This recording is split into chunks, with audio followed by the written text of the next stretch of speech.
Okay, welcome everyone back to our summer school organized by IEEE GRSS Turkey Chapter. So we have, and in the morning session, we have already seen a very nice two lectures from Wensi Liao from Belgium, Ghent University. And he talked about deep learning for fusion of hyperspectral and LiDAR images. And now we're having Claudio Persello, Dr. Claudio Persello from University of Twente, Netherlands.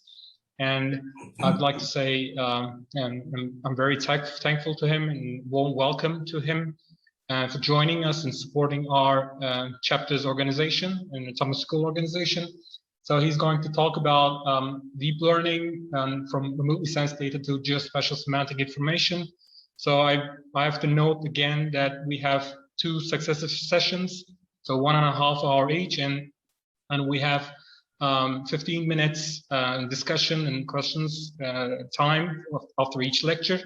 So it's within the last 15 minutes, you're allowed to ask any questions you like. I have to again note that please use Q&A button for your questions, not the chat button. And also we are also having questions from the YouTube side as well. So I'd like a very brief introduction about Dr. Persello. So I'm sure that he's going to introduce himself and his group in detail in his slides. So he's currently an associate professor at University of Twente. So Faculty of Geoinformation Science and Earth Observation, also known as ITC. And he's from Netherlands, like I said, and his research interests are on the analysis of remote sensing data, basically machine learning, image classification, and pattern recognition. Okay, so Claudio, the floor is yours for your presentation and your lectures. Thank you very much for joining us again. Thank you very much. Thank you for the kind words, the nice presentation. And also I would like to thank Alp and all the organizers for really putting in place such a nice summer school. And it's a pity not being in Turkey, but I realize this is anyway a good opportunity to speak to a very large audience that it might have not be possible in just face-to-face class. So that's at least the good side of this. By the way, in short, I forgot to mention that Claudio already sent his slides for us, kindly sent before his lecture. So Gülşen Kaya has already published the slides on the chat screen. So you can directly download the lecture notes from that part. Sorry for disturbing. So please go on. Yeah, no problem. Can you see me? Can you see the slides? Yes, sure. Yeah. Okay, very good.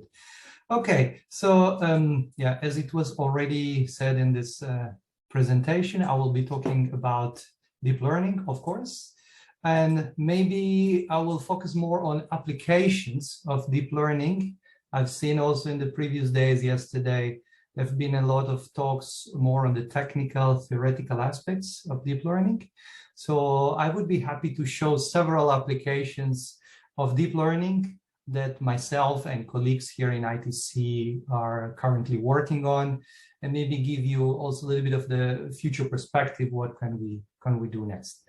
So what I will try to cover today is how to use deep learning for going from raw remotely sensed data to geospatial semantic information in many different forms depending on the application, but I will provide plenty of examples today. I'm sorry, I don't have a really slides to present the group and myself. I could just say a few words.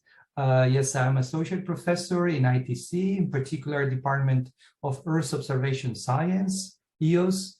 And in ITC, we have several departments.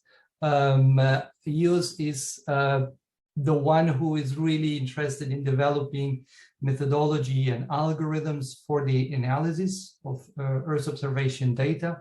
There are other departments more applied, more on the geo information processing side. So I would say ITC is a quite unique institute, at least in Europe, for geospatial applications in general, where of course remote sensing plays a very important role. Regarding myself, I'm very much interested in machine learning and deep learning and their application to remotely sensed data. And this is, of course, the topic that I will cover today. So as you can see in the slides, to give you an overview of what I will be talking about, I would like to start with a short introduction talking about what are the motivations for using deep learning in remote sensing. And I will also talk about what is the potential and the current role of deep learning and remote sensing for addressing global societal challenges. So we have plenty of applications. What comes nowadays as a very important topic, at least close to my heart nowadays, is the ability to address global societal and environmental challenges. So I will also talk about this in my presentation.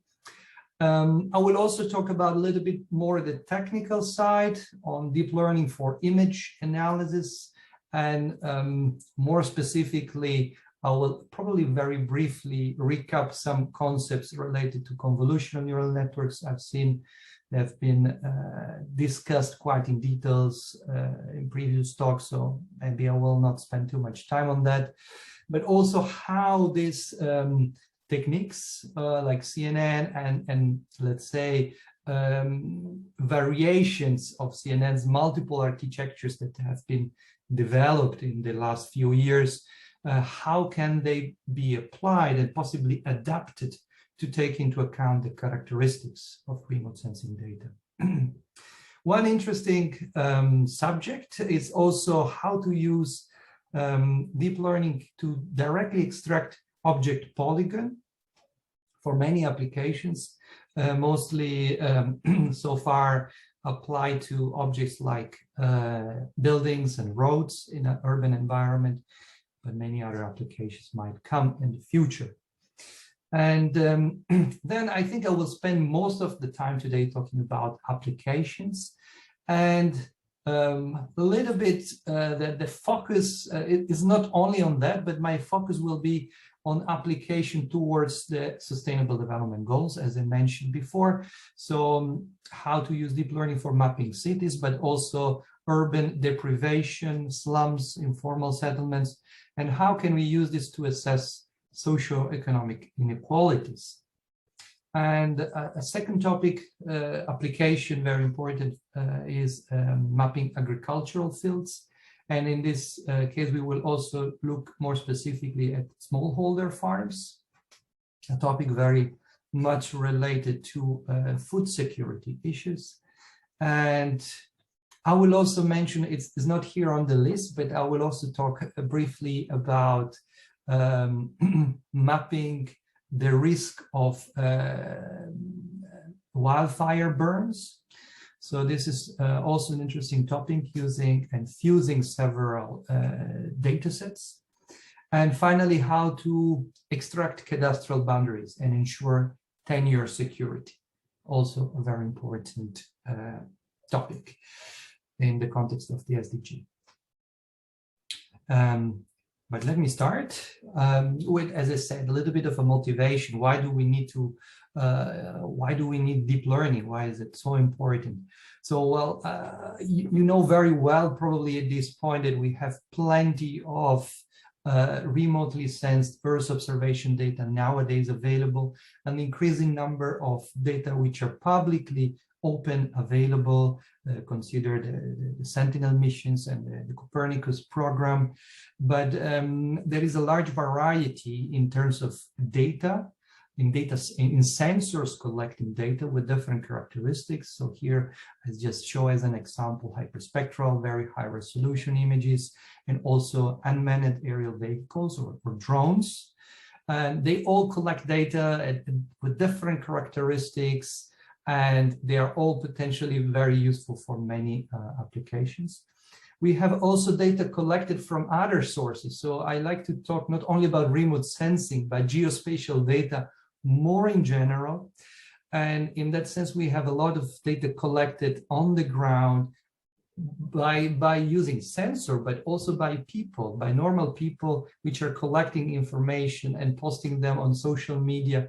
And all that bulk of information can be actually used together to extract useful semantic information. So deep learning gives us the opportunity to take advantage of this large amount of data with different characteristics and potentially also fuse them together to address multiple tasks.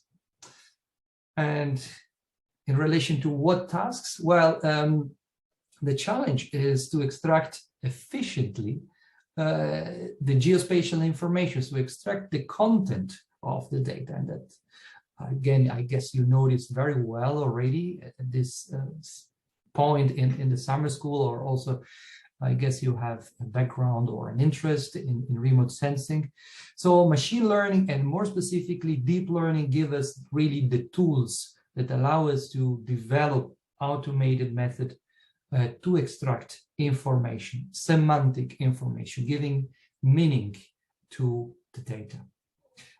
That takes multiple forms. I think the most common one is producing maps, line cover, land use maps.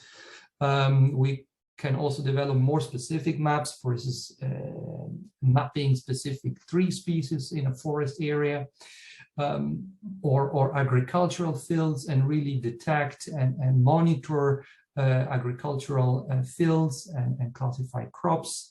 Or another example that will come later in my presentation is about detecting boundaries of objects, which can be especially relevant in the case of agricultural fields. And also another important application is for cadastral. So we will see later that cadastral applications are very important, and especially in certain part of the world where still many people suffer from the lack of tenure security. So providing the tools might allow to improve cadastral system and the recording of property rights. I mentioned many applications. So nowadays we can think of multiple applications related to monitoring natural resources, urban environments, and provide updated geographic information. That's very important, for instance, at urban levels. So many municipalities, regions, and also nations are really interested in mapping and managing their resources. So it's important to have updated information. So that's extremely important for, let's say, local application. But I also would like to look beyond local application, looking at the global context. And in that sense, I think nowadays deep learning is at the level, has reached the maturity to leave research labs, to leave universities, and find concrete, real applications to potentially address global environmental and societal challenges. And in that sense, I would really like to emphasize that from my point of view, very important, we can really make a contribution towards the Sustainable Development Goals. And the UN agenda mentions several problems for a sustainable society and several goals, ending poverty, hunger, and having peace and prosperous society. And among the many, there are few SDGs which are particularly relevant, where we can, with remote sensing, play an important role, specifically in urban deprivation, food security, and potentially also in climate change. So in this respect, in the last period, I've been very busy also doing research and trying to analyze what can be the potential role of remote sensing towards the SDG. It can play many roles at several levels. So achieving the goals is potentially one, by providing the information useful for decision making, also to develop new policy, and of course, very important, to monitor the progress of the different countries towards the achievement of such goals. According to an ESA report, 34 SDG indicators can nowadays be directly or indirectly be extracted from Earth observation data. So EO plays and can play more and more an important role in addressing these global societal challenges. Talking more specifically about what can we do with deep learning, we have narrowed down a little bit this number of goals. We found out that there are mainly 5 areas where deep learning can really provide can provide an advantage combined with Earth observation. And that's specifically for SDG 2, zero hunger, so can help, especially monitoring agricultural resources, contribute to put in place at least policies and put in place the necessary interventions to ensure safe security. Another one is SDG 11, which is about sustainable cities and communities. I will talk more about both these 2 points. The third one is about tenure security. I've briefly mentioned that before, and that's currently an important societal challenge, especially in low and middle income countries, and providing tools to more efficiently record property records is a challenge and is very important to many countries. So the third one is tenure security, and that's not linked to one specific SDG, but is linked to many SDGs. Many indicators are actually depending on these. And then the last 2 are climate action and life on land.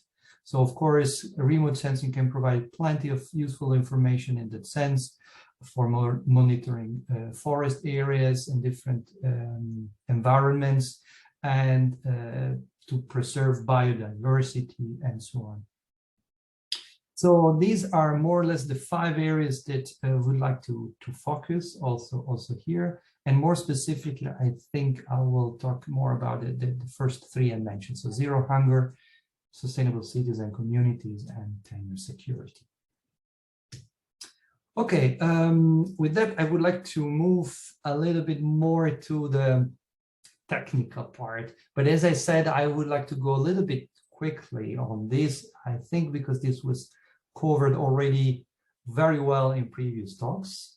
And if you have questions, if you want to know more, I would be very happy to answer your questions. I think you can already type them in the chat if you like to do so.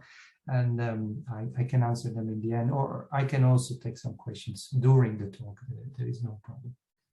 So what I would like to just mention is these are the basics. Is when we want to do image analysis, we have seen nowadays in the last 7-8 years that convolutional neural networks are basically the standard, are basically the way to go forward for the analysis of images. And why is that compared, for instance, to other networks like multi-layer perception? Well, the reason is that a CNN can directly take images as an input and can take that very important and informative spatial context into account, can capture automatically the spatial relationships between pixels in an image, extract useful features for the semantic extraction problem. So in a way, CNN contains also standard NLP. Those are nowadays called the fully connected layers. So these are the last part of a CNN, contains actually a multi-layer perception. But what is important is also the ability to extract the spatial information through the convolutional layers. Nowadays, what we see many developments in machine learning community, but also in the computer vision community, where most of this methodological innovation are nowadays coming from. And nowadays we have more and more complex architecture that allow us to solve more and more complex problems. So not only classification, or later we will talk about semantic segmentation, but more and more sophisticated problems with multiple target outputs, so multitask networks. And I think I can give some example later on. Just to briefly recall what are CNN, what are the main ingredients, the main components. Well, there are three main processing layers. For sure, the most important are 2D convolutions. Nowadays, actually, they could be also 3D convolution, and well, potentially you can go forward and say 4D and so on. There is no limit to math in that sense. But that, of course, is about filtering an image. So you can connect this to classical filters in image analysis, the classical low pass, high pass filter, and so on. What I would like to remark, the main difference, those are filters where the weights of the kernel are fixed. Here we have a tool that allows us to learn what are the weights of these filters. So that's really the potential of deep learning, the flexibility to learn and adapt to different tasks, to different problems, to different data sets. The second important is the activation, the nonlinear activation. Nowadays, I think the most common are ReLU activation, linear activation functions, but there are several modifications on that. And then we have max pooling, which are downsampling the resolution of the feature maps by selecting the maximum value within a window. So these are the main operations. And what you see here is the historical. We can talk even about historical network now by Yang De Kuhn and co-author LeNet 5, which was originally a pretty shallow network, as we would say now, but basically already had most of the important ingredients that we use nowadays, and basically allows us to extract features, the spatial features from the data, and then the fully connected layers are based on the extracted features, retrieving the decision surface, the decision function for the classification problem. If it's a classification, we know as well that in principle neural networks can be used for regression problem as well. Yeah, but nowadays, well, these are already not so modern anymore, but these were the first deep learning version of convolutional networks, in particular AlexNet, which first introduced them in the community, taking into account also the characteristics of the hardware, in particular GPUs. And that was a big success. I mean, this was the first work that showed to the computer vision community the power of convolutional networks. And from that on, there was no stopping that, of course. Then we have the VGG network. I think that was also discussed and commented before. I think there are a few versions with 16 and 19 layers. The main components are there: convolution plus ReLU, max pooling, and in the end, fully connected layers, and a softmax decision function, which allows to extract probabilities of the classes and finally take the decision. Okay, I will not spend too much on this, so I will move to the next slide. And of course, the CNN, the classical version, are originally used for image classification. That means they produce one classification label per input image. So useful in many applications, but in remote sensing, the classical application of producing maps require us to label pixels, not only images, not full images. So that's why there have been introduced in the literature so-called fully convolutional networks. And in this case, networks use a very similar structure in the first part of the network. And then there is an upsampling part, which is upsampling the resolution, the spatial resolution of the feature map to the full resolution of the input image. In this way, the network can produce directly pixel-wise predictions for input images of any size. And from the first network that was introduced with actually the name fully convolutional networks, there have been several developments. And nowadays, most of this architecture have a so-called encoder-decoder type of structure, where in the encoder part, basically the network learns the spatial features, and then the decoder will upsample the resolution of the feature map back to the resolution of the input image. So in this structure, which is more balanced, is typically almost or symmetric, the decoder has a specular number of layers as the encoder, and allows to gradually upsample without loss of information the spatial features that are within the data, within the image. So one of the such network, which is also very used, is called SegNet, which has well, a very nice, is using a very nice idea, which is the one of pooling indices.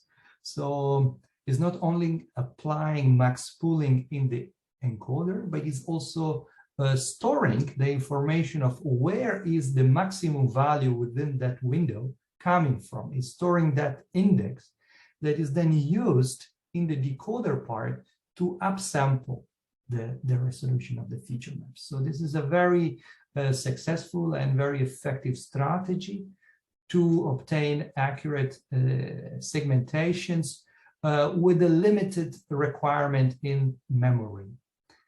We will see that the alternative would be, or similar strategies, the one, for instance, proposed by the author of UNet, which is a network, again, with an encoder-decoder type of structure, and is not using this idea of pooling indices, but is using skip connections to directly forward the information of the bottom layer of the network to the upper layer of the decoder. The idea is that to produce accurate semantic segmentation, we need a lot of information about the content of the image, the features, but we need to preserve also the location information. So where are these features? So in a classical CNN, you typically detect whether there is a presence of a certain object within an image, right? So, well, you can think about, I want to understand whether in this image there is a building or not. But with the CNN, you don't know where the building is located. So you extract a lot of features that tell you, well, there is a strong indication there is a building in such an image. But CNN doesn't tell where. So that's why you need to produce semantic segmentation, both high-level features on the semantic, but also accurate information about the location of the objects. And this kind of structures, the structure allows to preserve both semantic and accurate locations of the objects, and this produce accurate semantic segmentation. Yep. So just a few slides now to kind of recall what, and maybe show it in a different way, what is the advantage of deep learning. So traditionally, I would say until like 7-8 years ago, the classical workflow for remote sensing image data classification was as follows, with several clearly defined steps. So pre-processing, well, that we know we have to correct geometrically and geometrically our images. Then there is a very important step, especially when we deal with very high resolution images, which is the feature extraction step. That's the part where you actually collect the useful information that is then given as an input to a classifier. So traditionally, this was the workflow, and many techniques have been developed for extracting features to characterize the spatial context, texture features, and morphological profiles, 3D features, and so on. And several classifications have been investigated.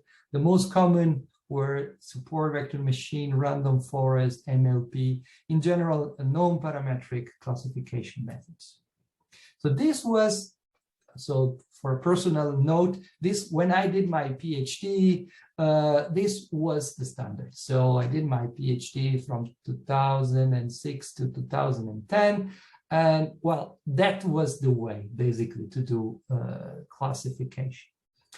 If we look at this now from the perspective of what we know now in deep learning, well, we notice a few things. These are separated steps, first of all, and especially I would refer to the feature extraction and the classification, the last two. And typically, the only one which was supervised was the classification. So that's where the method takes advantage of training samples. The feature extraction was usually done with unsupervised method and a little bit of trial and error to optimize the parameters. Very time consuming and very difficult to find an optimal solution. So people just would be content to find a good solution, not necessarily an optimal. With deep learning, we can merge these two steps within one single step. That's the idea of now we talk about end-to-end learning. So basically, fully convolutional networks or any other deep learning network would allow us to automatically learn the features from the data and perform the inference task, whatever it is, classification or regression. And as I said before, the features are learned taking advantage of training data. So that's one very important point I would like to emphasize. I'm sorry if this is all very well known to you and you are already, these are the first things that you probably learn about deep learning, but at least I think it's good to remark what are the good points. Nowadays, there are many recent developments in the field, and I will not have the time, and I think it's a bit outside the scope of my talk today to explain in details. I put a reference at the bottom of the slides, and I do it in all my slides when appropriate. And in this case, it's a very good paper. I would recommend to read about the latest developments in coming mainly from computer vision in the context of deep learning. And here I just want to point out some little bit more recent developments, like the Inception series, the idea of having branches or components in the network which are multi-resolution. So not to have as a core of a CNN a simple layer, but structure that can extract features at multiple resolution at the same time in parallel and then merge them. And also with several other tricks or ideas. For instance, one-by-one convolutional layers, which can actually act as reducing the number of features, a little bit what we were doing in classical machine learning with the feature selection, which is nowadays not so popular anymore, because we most of the time rely that the network will learn the good features. But there are also other ways to deal with that. For instance, I mentioned now is the third point here, but the attention modules. There are channel and spatial attention modules or mechanisms. So these are also nowadays very much used in state-of-the-art networks. Basically are components within the network that allows to focus both spatially and channel-wise on the most important features, on the most important part of the feature maps. And also, I think it's important that the spatial attention mechanisms are also a very useful tool for inspecting the results of convolutional networks, because basically provide us an information where is the network looking at when providing a prediction. So tell us where within the image the network is focusing the attention. And this provides a useful tool for interpreting the results of the CNN, which is often a very debated problem of deep learning, that they are not interpretable, they are difficult to understand how they work. Well, these kind of tools can give us an insight of how and what features are learned and where are they located. The second point here was residual training, and ResNet in particular, originally proposed as ResNet. Now residual training blocks are used in many other networks.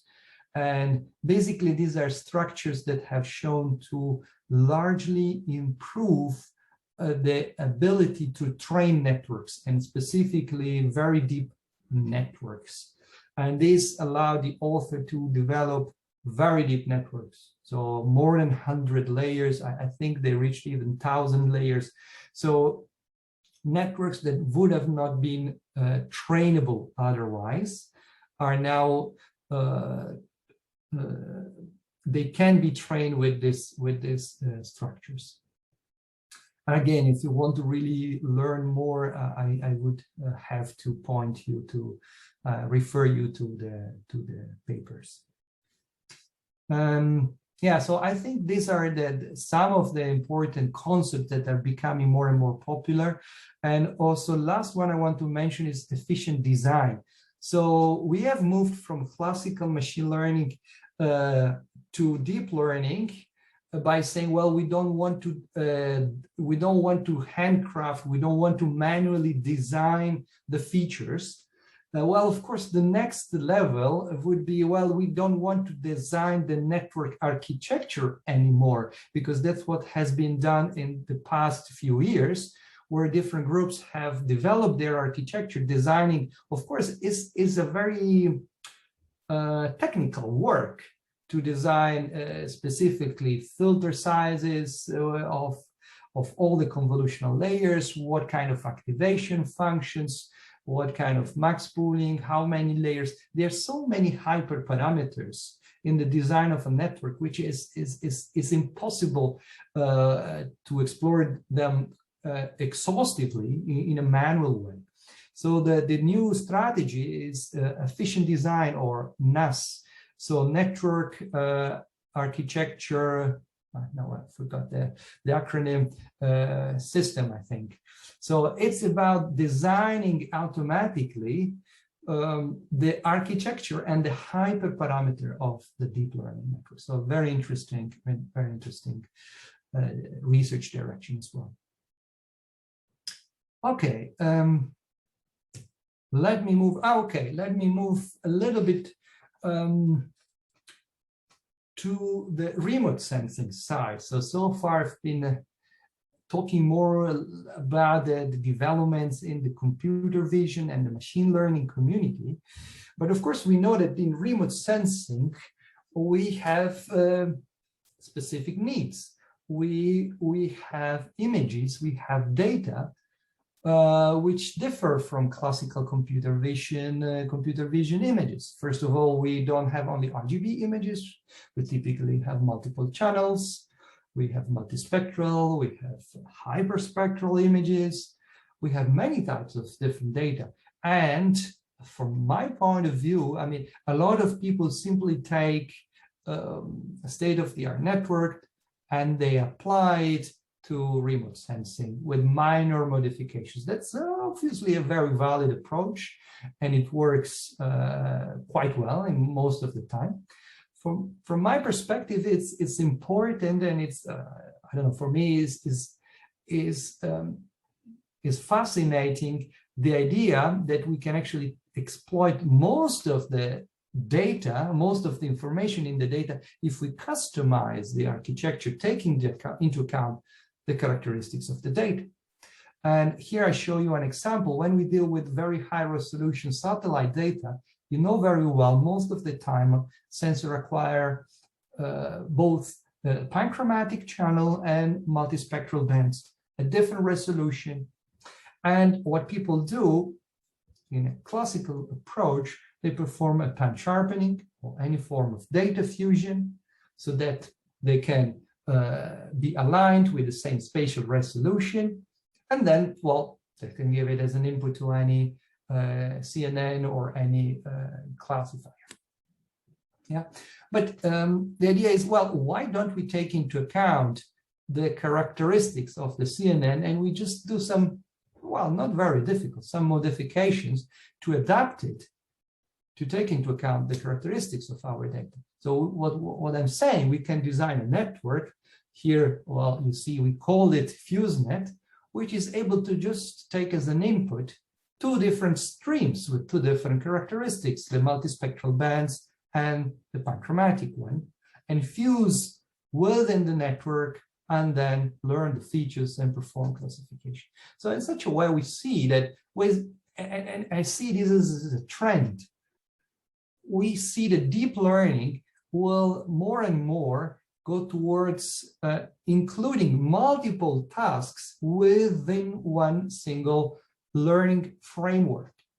So instead of that, of course, the easiest way to solve complex problems we split it into multiple simpler ones. That's a classical engineering approach. That's very difficult to guarantee optimality when we split into independent processing components. So if we can merge them, then we train one network end-to-end to optimize all these different aspects at the same time: fusion, feature learning, and classification, all at the same time. So if you want to know more, again, I had included here the citation, a reference to the paper we've developed a few years ago with my PhD student. And here you see how is a little bit more in detail the architecture of the network that we have designed. We have followed the strategy of encoder, decoder type of networks, but, well, we know very well that within an encoder, we have downsampling layers. The max pooling layers simply reduce the spatial dimensionality. So we can simply, after two max pooling layers of window 2x2, we downsample by 4 times the initial resolution of the feature maps. So at that point, we have reached the spatial resolution of the multispectral bands. So we can simply, at that point, inject a multispectral band, fuse them, and then continue with the processing of the following layers in the network. So it's in principle a quite simple idea. But the good thing, it works well and gives good results without requiring pan sharpening, which I also would like to remark that pan sharpening techniques are mainly designed for visualization purposes. So they are not generally optimized for classification. So in this way, you do a fusion specifically designed for addressing the classification problem. Okay, and well, additional step that we added in that work was to consider also the spatial contextual information in the label context. So we know very well with CNN, we already capture the spatial contextual information in the image space. So we capture the features from the image. But we don't look at the labels of neighboring pixels. This is usually done by strategies like Markov random fields or conditional random fields, which were also quite popular, I would say, until a few years ago. Nowadays, I think they're not so popular anymore. But what they do, they take into account the label information of contextual pixel, right? And of course, well, if you know that your pixel is classified as, there are many pixels classified as let's say building, and then you have a pixel of water, that's a little bit suspicious, right? So that's instead of doing a simple post-processing and decide some rules for correcting this noise, we can design a network that is actually taking the output of itself, of a first instance of the network, produce the scores, and then use this as an input of the second instance of the network. So this is a recurrent network that used the output of the first instance to extract spatial information related to the labels or the predictions of the first of the image. So this automatically allows us to correct and to smoothen, to preserve better edges in the image. So this also is relatively a simple idea, and again tends to provide good results, tend to increase the spatial consistency of the map. Also visually, maps produced with this approach look much better. So if you are interested, again, I would refer you to have a look at the paper. Okay, let me have a sip. The next topic I would like to talk about, and I think this is also very interesting, and I see a lot of potential concrete application, is the extraction of building polygons, or more general object polygons, directly within a deep learning framework. So as I'm telling you again and again, the idea is we can incorporate more and more sophisticated processing layers, processing steps within one end-to-end learning framework. Yeah, so that's a little bit the idea also here. And as you know, so far all the CNN, FCN, and also the most recent developments also in the context of instance segmentation like mask RCNN. So these methods can basically detect objects. So you can apply this, for instance, if we say to buildings, you detect where buildings are, you detect a bounding box around the objects of interest, and then they also produce a mask. So what we would call a segmentation of the object of interest within that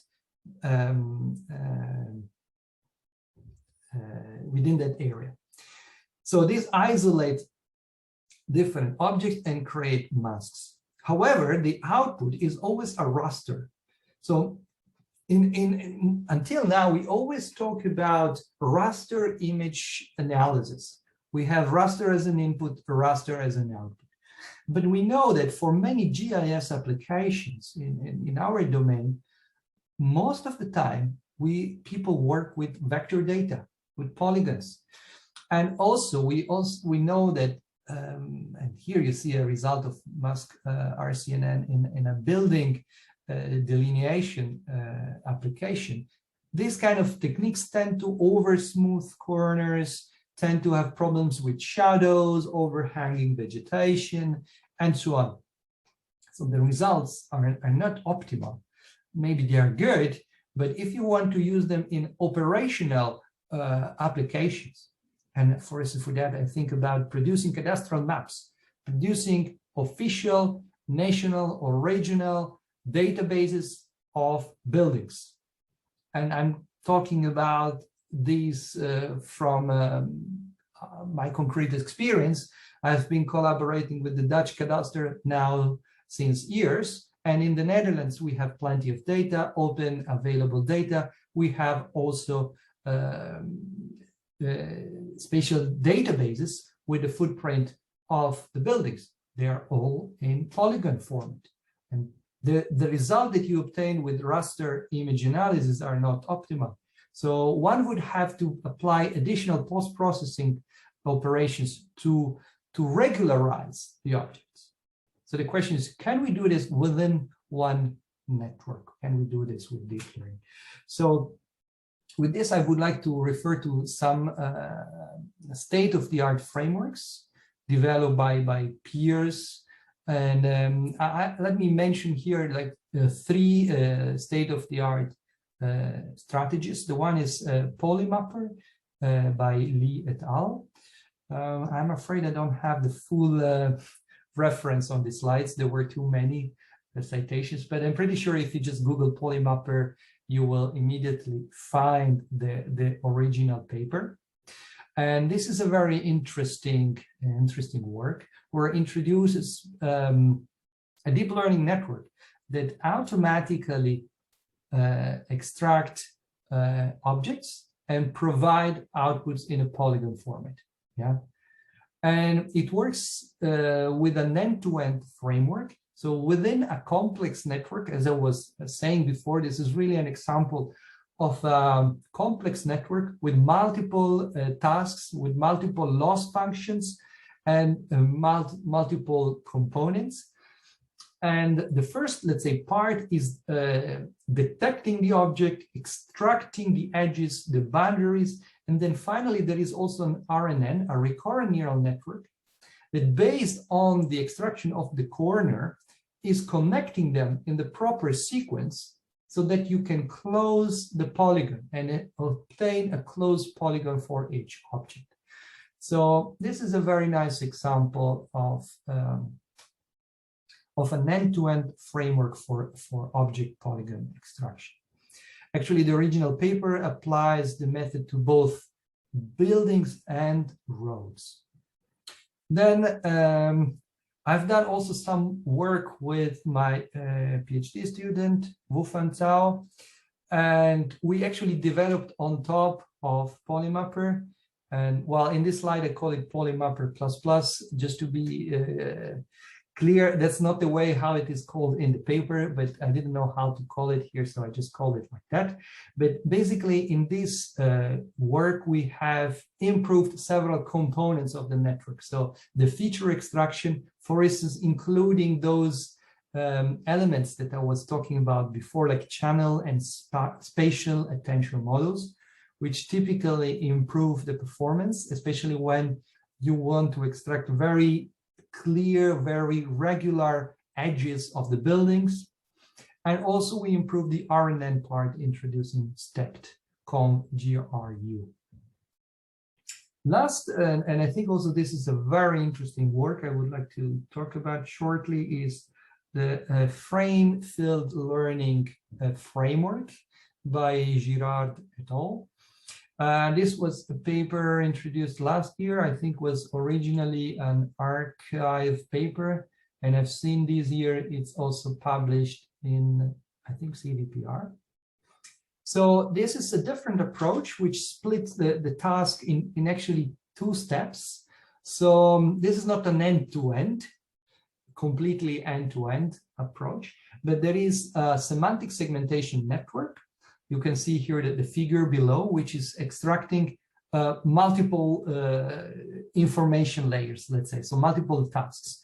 Traditionally, one would extract simply the building mask, but it extracts also the edge, and on top of that, the frame fill. So the frame fill is indeed the important part here, because it is extracting the information of the direction. And especially for the edges of the objects, this is very important. And this is this information is then used in the polygonization step. Also, I would say quite sophisticated polygonization strategy, and which takes into account the direction information obtained in the first phase to obtain regularized building outlines. So we have done some tests using the frame-field framework, and what we have tried is we included also elevation information, which was not explored in the original paper. So we've used the very high resolution images. Actually, this that we used are aerial images at 25 centimeter resolution, which are public in the Netherlands. And we have fused them with the the normalized digital surface model, which is obtained from a LiDAR acquisition, which is again publicly available in the Netherlands. So the idea is, of course, we want to do a building polygon extraction, fusing NDSM and their high resolution image, and to extract them directly as regularized polygons.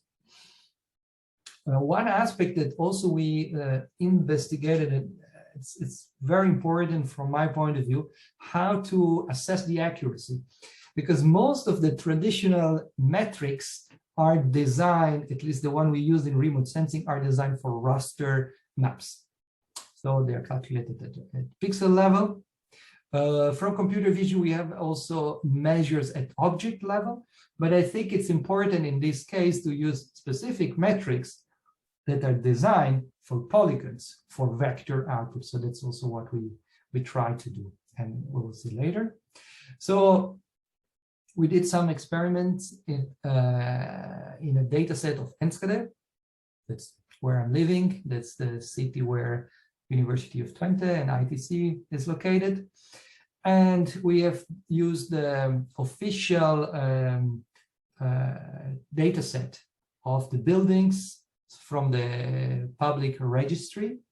So this is the information officially produced and maintained by the municipality with the footprints of all the buildings. And we have split the entire study area. So the resolution is very high, as I said, 25 centimeter in tiles of 1024 by 1024 pixels. And then we, of course, sampled and split the data set in training, test, and validation. These are all standard things. And as I said, how to evaluate the result, and I think that's important. So we use pixel level metrics. Those are standard. One can use precision, recall, F-score, and also IOU, so the intersection over union. So this is usually calculated at pixel level. But we use also object level metrics. And in that sense, we simply adopted the COCO measures, which are the one commonly used for object detection in computer vision. Basically, average recall and precision calculated per object.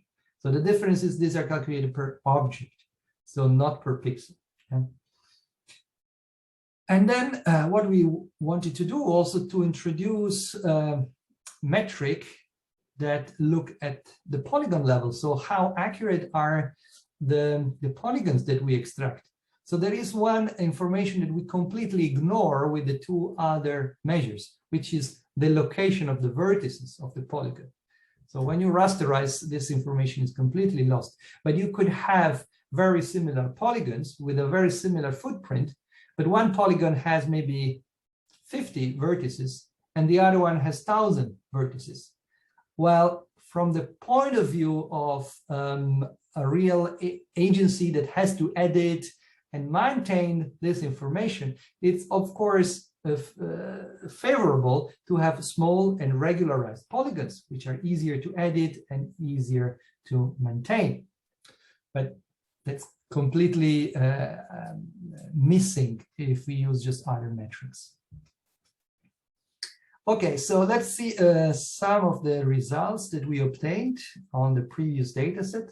So we have used different data sets. First of all, only RGB and NDSM as, let's say, our baselines. And then we fused both of them within our deep learning framework. We also tried different loss functions. So the BCE plus dice, and the BCA is the binary cross entropy, and dice. And then there is also the Tversky loss. So the results, I think, clearly show that the mean IOU is higher when we fuse the two data sets. Maybe it's a little bit, well, it's what we can expect, of course. So the elevation information is extremely important. So even if in this work, it's not really a strong methodological contribution, but I wonder why a lot of studies just use RGB images and don't look at elevation data, because elevation data is actually much more important when we want to detect buildings. In the Netherlands, maybe in other places not possible, we have publicly available LiDAR data, so that's why we took advantage of that. And on the last column, we also see the POLIS metrics, which again show that there is higher regularity in the polygons extracted by fusing RGB and NDSM. Yep, and these are visually the results that we obtain. You see on the left the reference, this in the middle is prediction with BCE and dice, and last is with Tversky. So visually, we first of all see that results look pretty good. And in terms also of regularity, one thing we notice is the last one, the Tversky loss, tend to merge buildings which are not connected, which is something we didn't want, of course. So in the end, we preferred the BCE plus dice loss. And another thing here, I only have a slide to show you the problem, but we have done a statistical analysis, as I said, of the number of vertices extracted per building. And we have seen that, of course, there are some parameters, tolerance parameters within the network, within the method in the polygonization phase that affect largely the number of vertices. So playing with that can allow us to optimize also the expected number of vertices in the output polygon. Okay, here you see the different outputs from RGB, NDSM, and the RGB plus NDSM. So yeah, both visually, I would say, and also with this metrics, let's say, we see that the RGB, the fused data set provides the best result. We see for instance, the RGB only would merge one part of a building, which is in reality not linked, so it doesn't allow to distinguish two buildings. So the NDSM information is very important. And also the result is quite good in terms of number of vertices. So in the case of the fused dataset, we have 112 vertices, and with respect to 74 in the reference data. But if you only use the RGB, we ended up with 600, more than 600 vertices. So you understand well that that means that the boundaries are not very well regularized, so very irregular edges, and difficult to maintain. So if I have this polygon and then I have to manually edit it, this will take a lot of time to an operator to adjust. So that's why we were looking at this, and I think it's important to really look into specific metrics to assess properly the quality of the output. Okay, this a little bit concludes, but the part which is a little bit more technical, but I have still more 10 minutes, and I will start one of the application areas that I was also mentioning in the beginning of the presentation. And one of the application area that I'm, since I joined ITC, I would say, I'm very much interested in, and I found it as a very relevant problem. It's the one of urban deprivation, urban poverty. And well, To present this, we know that nowadays the rapid urbanization that is taking place in many countries, especially in low and middle income countries, is often resulting in poor neighborhoods, informal settlements, or slums. And according to UN Habitat statistics, there are currently in the whole world more than 1 billion people living in slums. So this is to give you an idea, figure of how large the problem is. And I think it's not something we can easily neglect, so it is a global challenge. It's a societal challenge, specifically for some countries, but that affect many other countries. Also in Europe, we have similar problems. So it's a global societal problem. One problem from the geo-information point of view is that most of the slums, or many of the slums, are transparent. They don't appear in official maps. They don't appear in official statistics. So we don't know where they are in many cases. In some cases, they are well documented, but in some other, they are not. And the risk is, and that's quite concrete risk, that the population living in this area are largely underestimated. So we really, when I said 1 billion people, probably that's the official statistic from UN Habitat. The real numbers, in reality, we don't know. So there might be more, probably. We expect that there are more. It's simply they are not appearing in official census data, then don't appear in official statistics.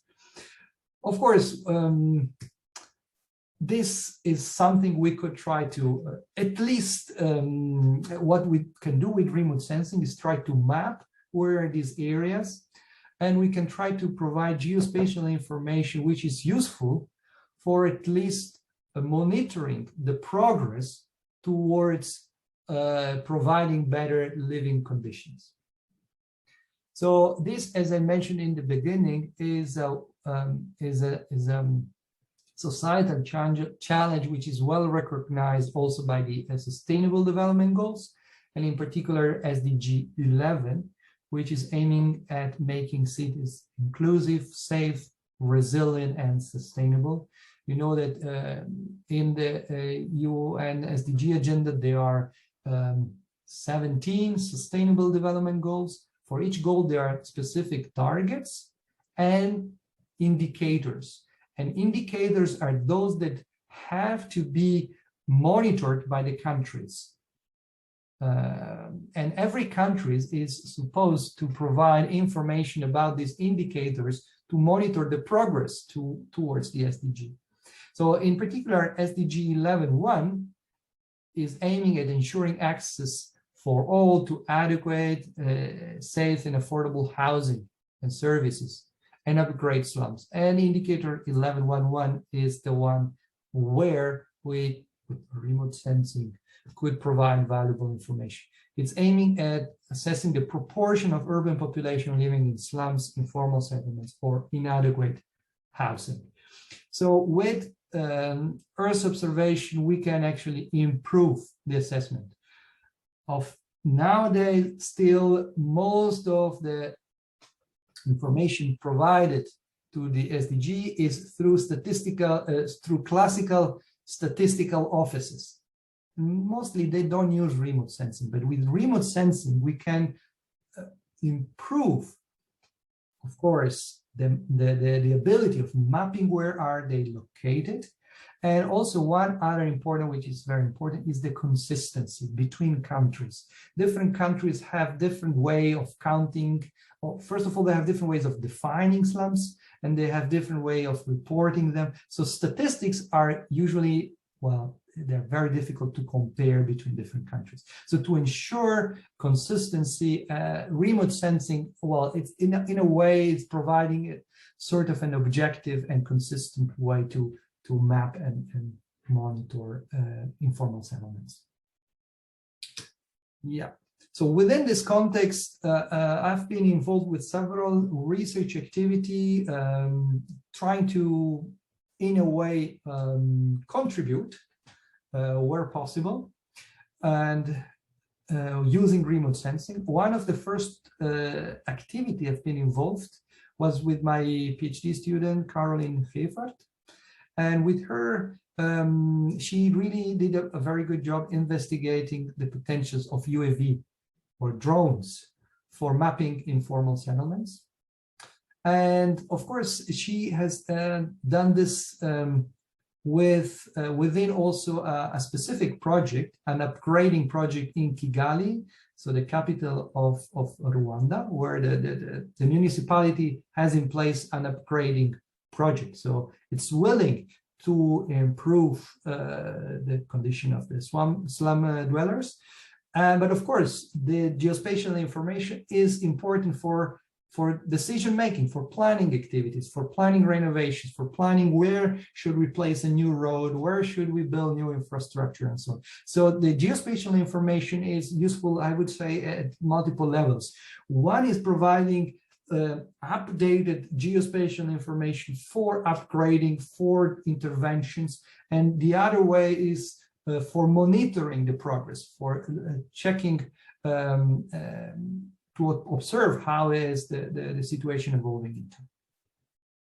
Why using UAV? Well, UAV provide very detailed 2D spatial information, but also we know that we can use photogrammetric, dense matching techniques to extract three-dimensional information. We can extract actually point clouds just from UAV images. So we can combine the 2D and the 3D information, which is very detailed and very important. And especially is important also in the city of Kigali, where the slum is on a hill. So there is very hilly terrain there. So, and it's also suitable for upgrading projects. So we will see a little bit of, from the technical point of view, what was done. So this was done a few years ago before we actually switched to deep learning. So on the technical level, one of the challenge is if we want to map urban areas and slums in this case with UAV data, is to properly take advantage of different data sources. So all the data is coming from UAV, but as I said, you can extract an orthomosaic, so 2D information. We can extract the DSM, what I call 2-point D information, so height information, elevation information, but also directly a fully 3D point cloud.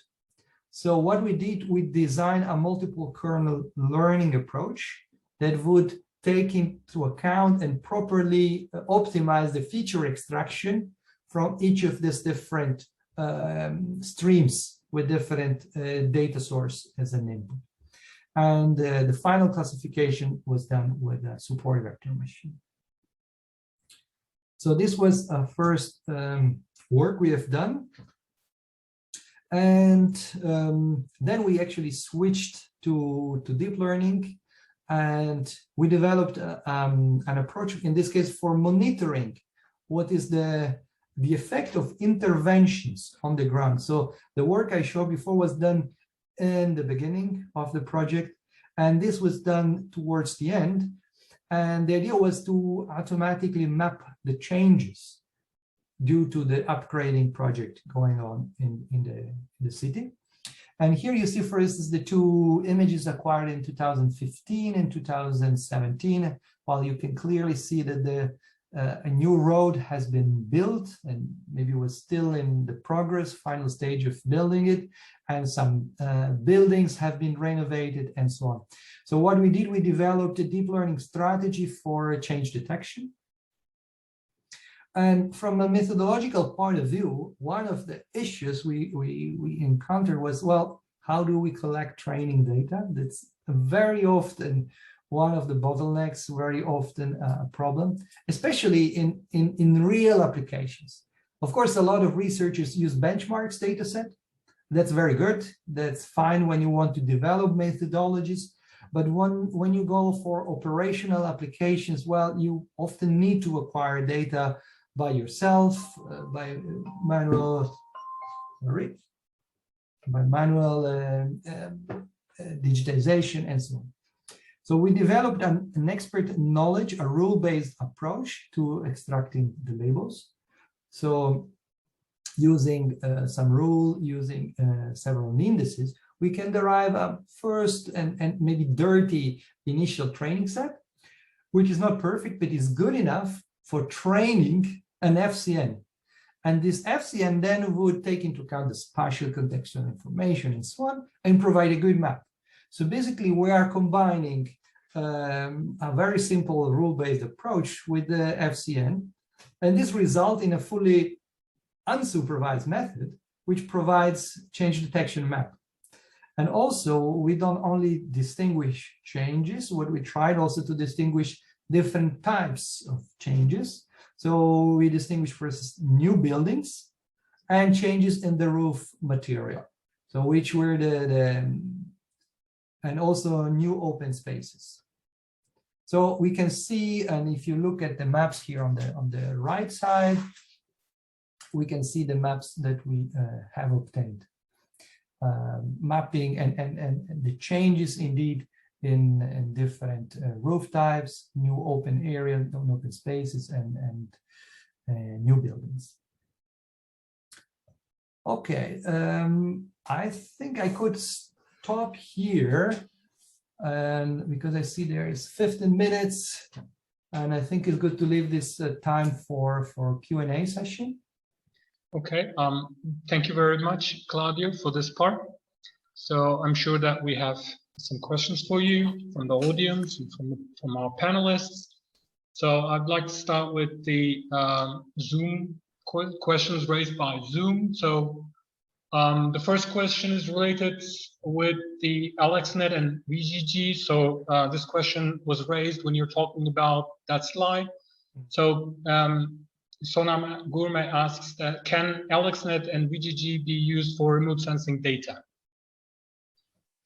Well, in principle, yes, but taking into account the specific characteristics of these networks. So they are designed for RGB images. So yes, but you can only select 3 channels in principle. You can also do some small modifications and, for instance, adapt the first filter and make sure that, for instance, takes not only 3, but more channels if you have a multispectral image as an input. And also take into account they're all designed. So this network, like all CNNs, are designed with a sort of a fixed structure. So the input images are of the size that you see in the slides, 2 to 4, 2 to 4 times 3. So this is the input of your images. Of course, you can take any image and rescale it, or you can just divide your entire data set in tiles and so on.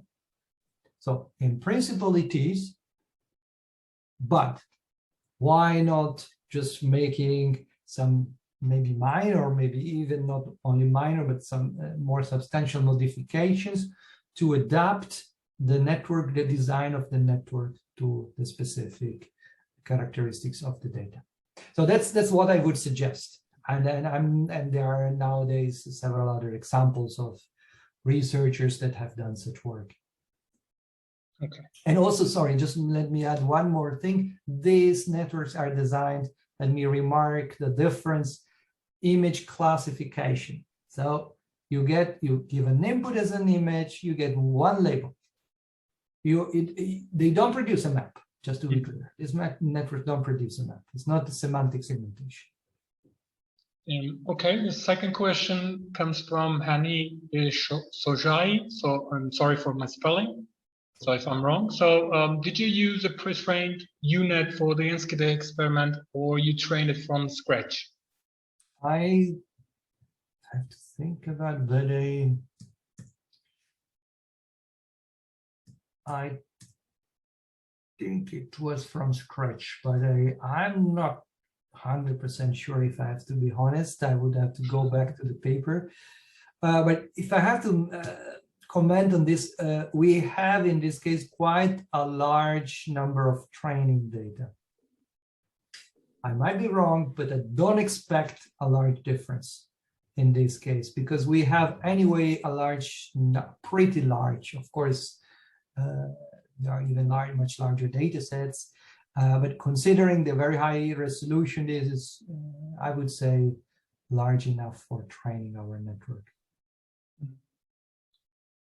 Okay, another question is raised by Gianluca Mudaka. So is the second FuseNet, so that takes the output of the first FuseNet as an input, trained separately or together with the first? I guess the question refers to this slide. Yeah. Yeah. So in this case, they are trained together. This is actually a recurrent network. In the paper and in the original implementation of the paper, this was actually trained end-to-end according to our RNN strategy. So what that means also is that FuseNet, you see, these are different multiple instances. So there are multiple instances, but not different networks. So the parameters are shared.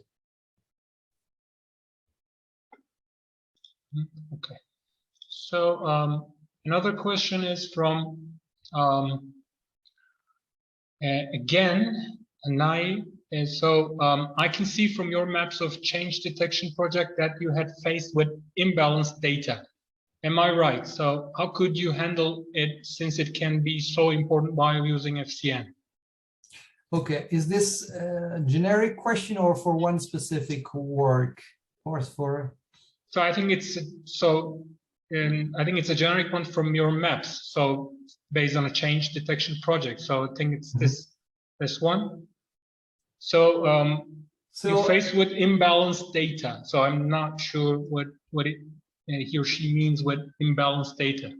Well, I guess when he or she might refer to unbalanced number of samples per class, which is commonly a problem. So that happens, and especially in the, indeed, in the detection problems where maybe most of the pixels are actually unchanged. And then the interesting pixels are the ones that are changed, but they are few. And then training with those can be a problem. So indeed, that can cause, of course, that can cause an imbalance. Exactly. So that's indeed a relevant question, a relevant problem. So I don't think in this case we did anything very specific on this point, except for trying to balance the training beforehand, so the number of labels beforehand. So that's the easiest way. What I could suggest for other studies, and that's what we have done with other studies, is to use proper loss functions, which are more robust to imbalanced data set. So one simple thing is to use combined loss function, where you give different weights to the different classes, and you can give more weights to the minority classes, so to balance them out a little bit. And also there are more, I think, recent loss function, I think, like the focal loss, the Tversky loss, which are supposed to be more robust to imbalanced data sets. So another question is that, so you probably related with the networks you showed us. So how do we know which type of network to be used for a particular application? Which network to use for a particular location? So particular application. Application. So which network is best for which application, I guess? So. Yeah.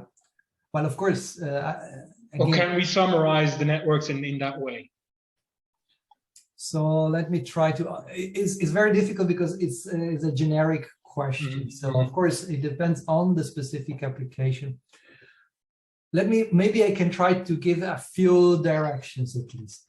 I think one of the very important aspects is what is the type of objects you want to detect in there, what you want to map. That's very important. But what is very important is the resolution of the data. So I'm showing you now examples, most of my examples are very high resolution images. So usually not much spectral information. In the case of UAV data, these are actually only RGB. And some other cases are multispectral images, but very high resolution. So with this kind of data, usually makes sense to use deeper networks.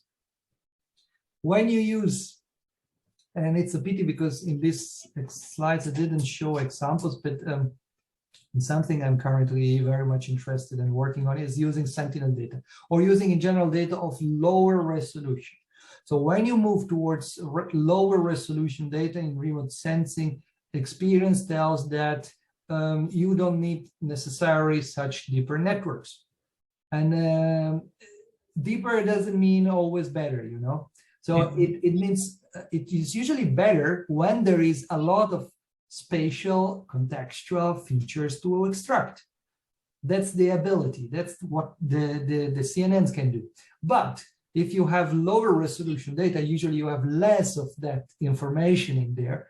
So you don't need very deep networks. So it makes a lot of sense to customize the network if you know that your data is a lower resolution. I will show you later on examples of applications with much lower resolution data using MODIs and so on.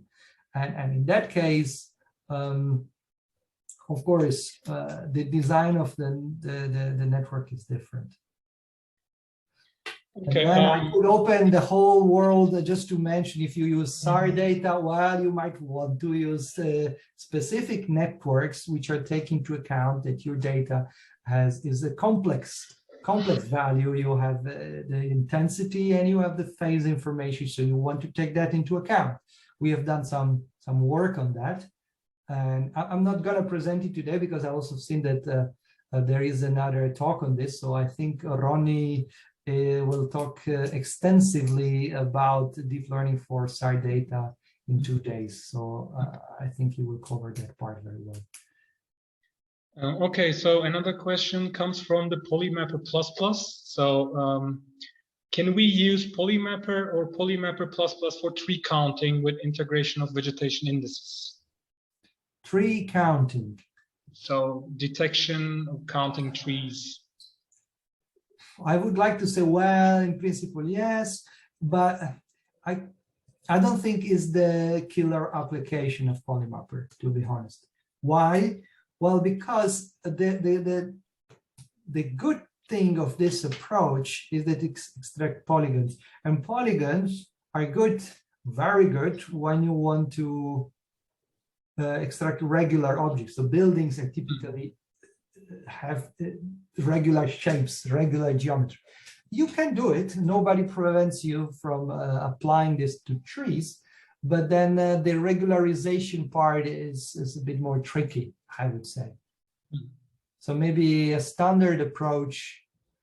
I mean, you would not have a bigger gain than using this approach with respect to a standard semantic segmentation. So in general, the trees have irregular boundaries. So another modification is required to apply that approach to the trees, I guess.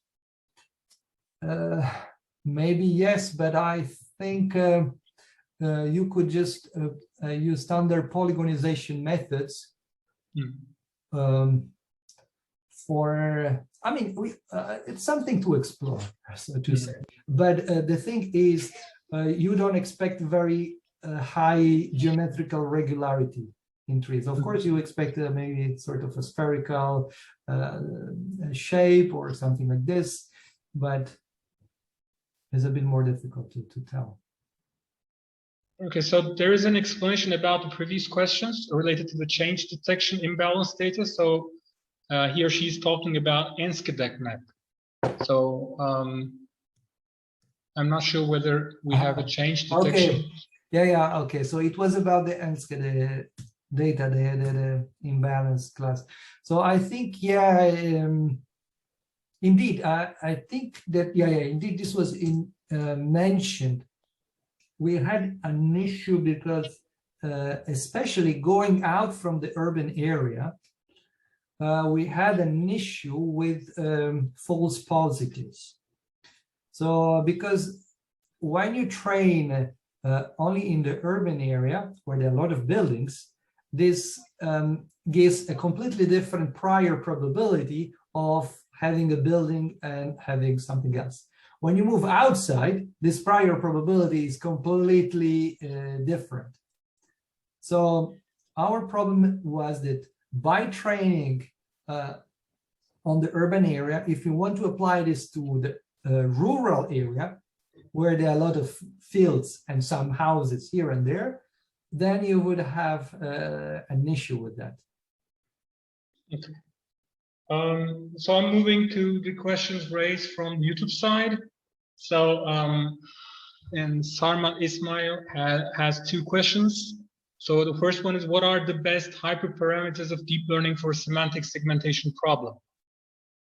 So it's again a general, that's very general question. The real question, I mean, that's a very difficult question, and I think nobody knows the answer. And yeah, there is no answer. It depends on many things. It depends on the data. It depends on the task. It depends on many things. And what we have seen in the last several years, many groups propose very effective networks. They tend to work well, but are they optimal? Nobody knows.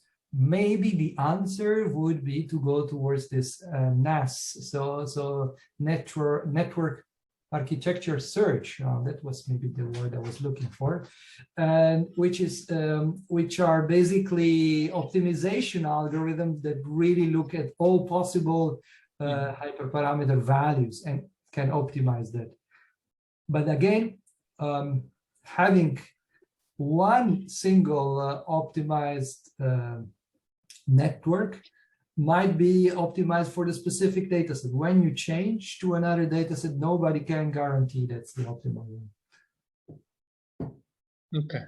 So the second question is also a little bit generic. So which is the best evaluation metric for pixel-wise classification problem? So which evaluation metric do you prefer, in other words, for pixel-wise classification? So I think the problem is I cannot prefer one. And that's the problem. I don't want to see only one. If I really want to have a good understanding of how good is my map, I need several metrics. I need to look,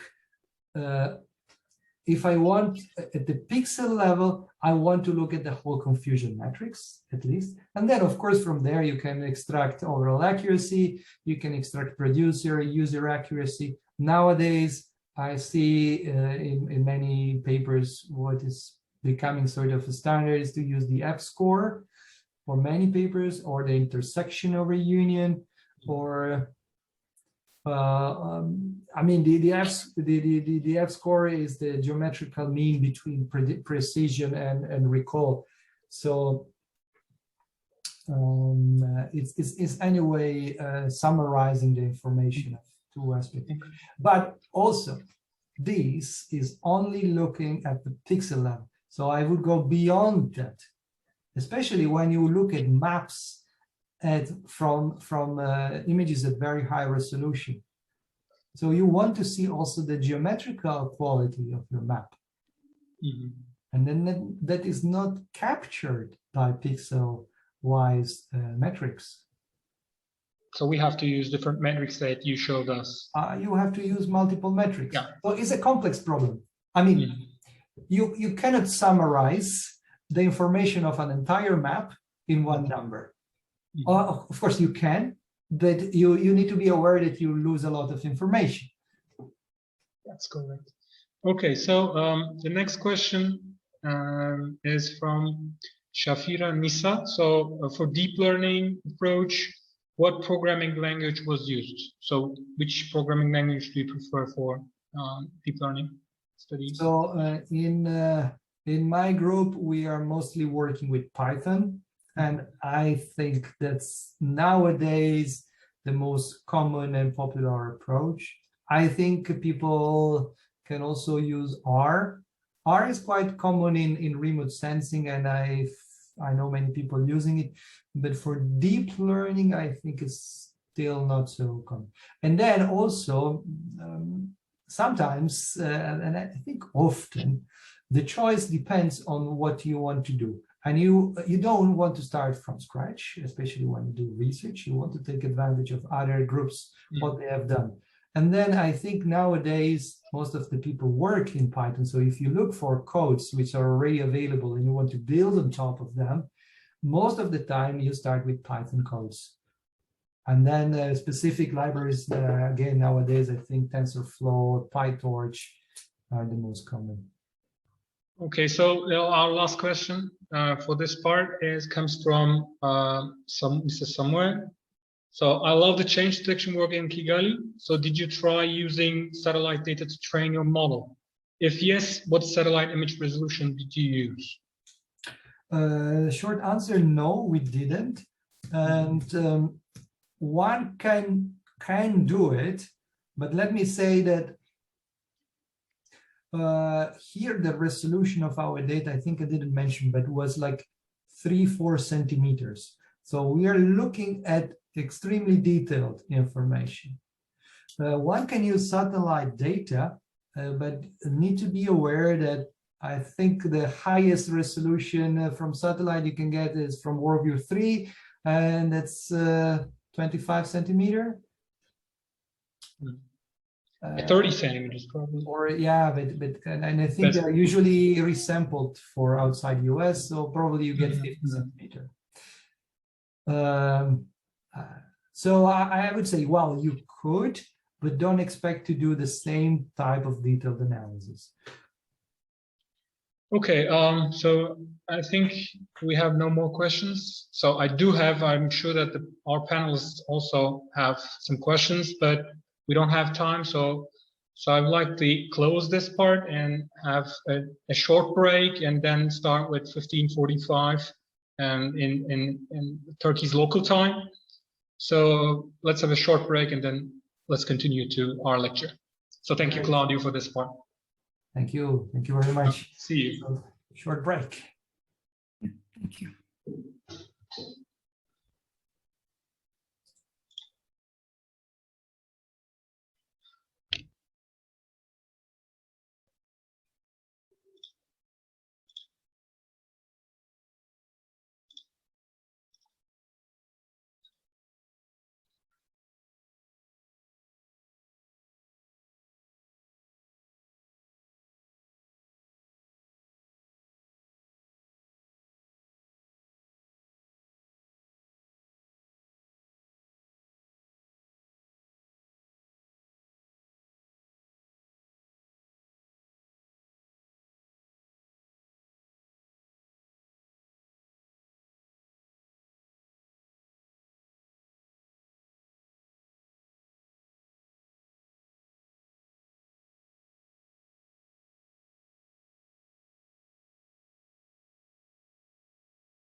Okay, welcome back to the second half an hour, 1.5 an hour.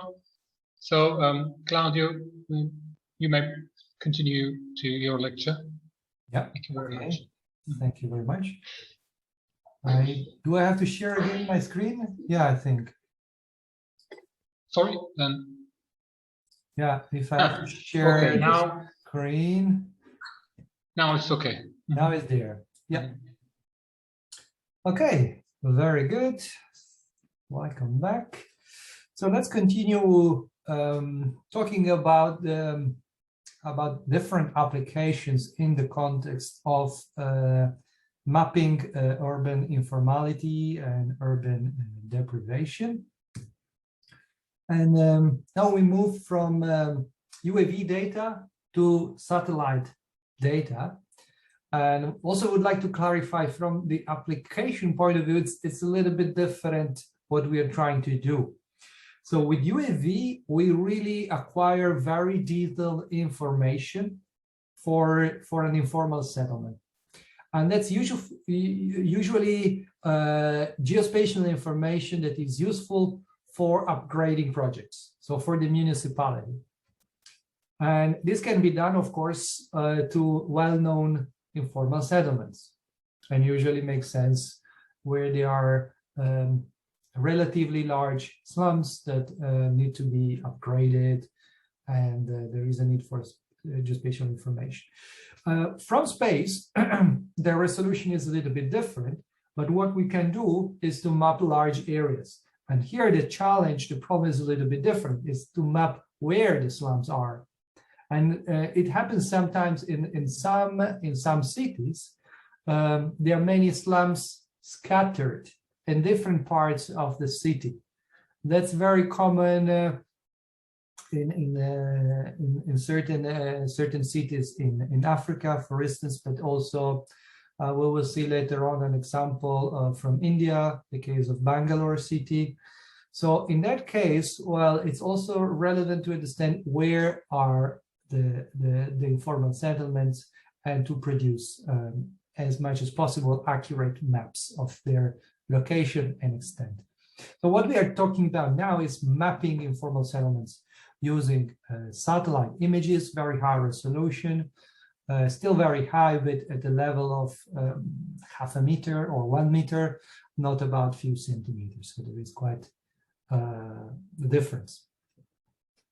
What is the challenge? So that's the fundamental challenge in this problem is to be able to characterize and extract the spatial features that allow us to distinguish different types of settlements.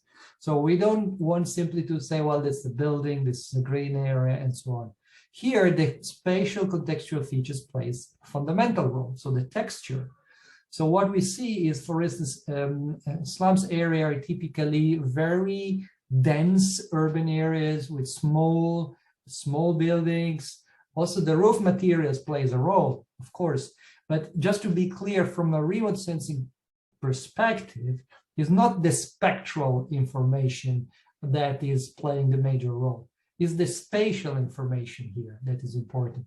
So it's fundamental to extract that. So in a traditional setting, as I was explaining in the beginning, people have tried to use object-based image analysis and have tried to use several texture features to be able to then classify informal settlements.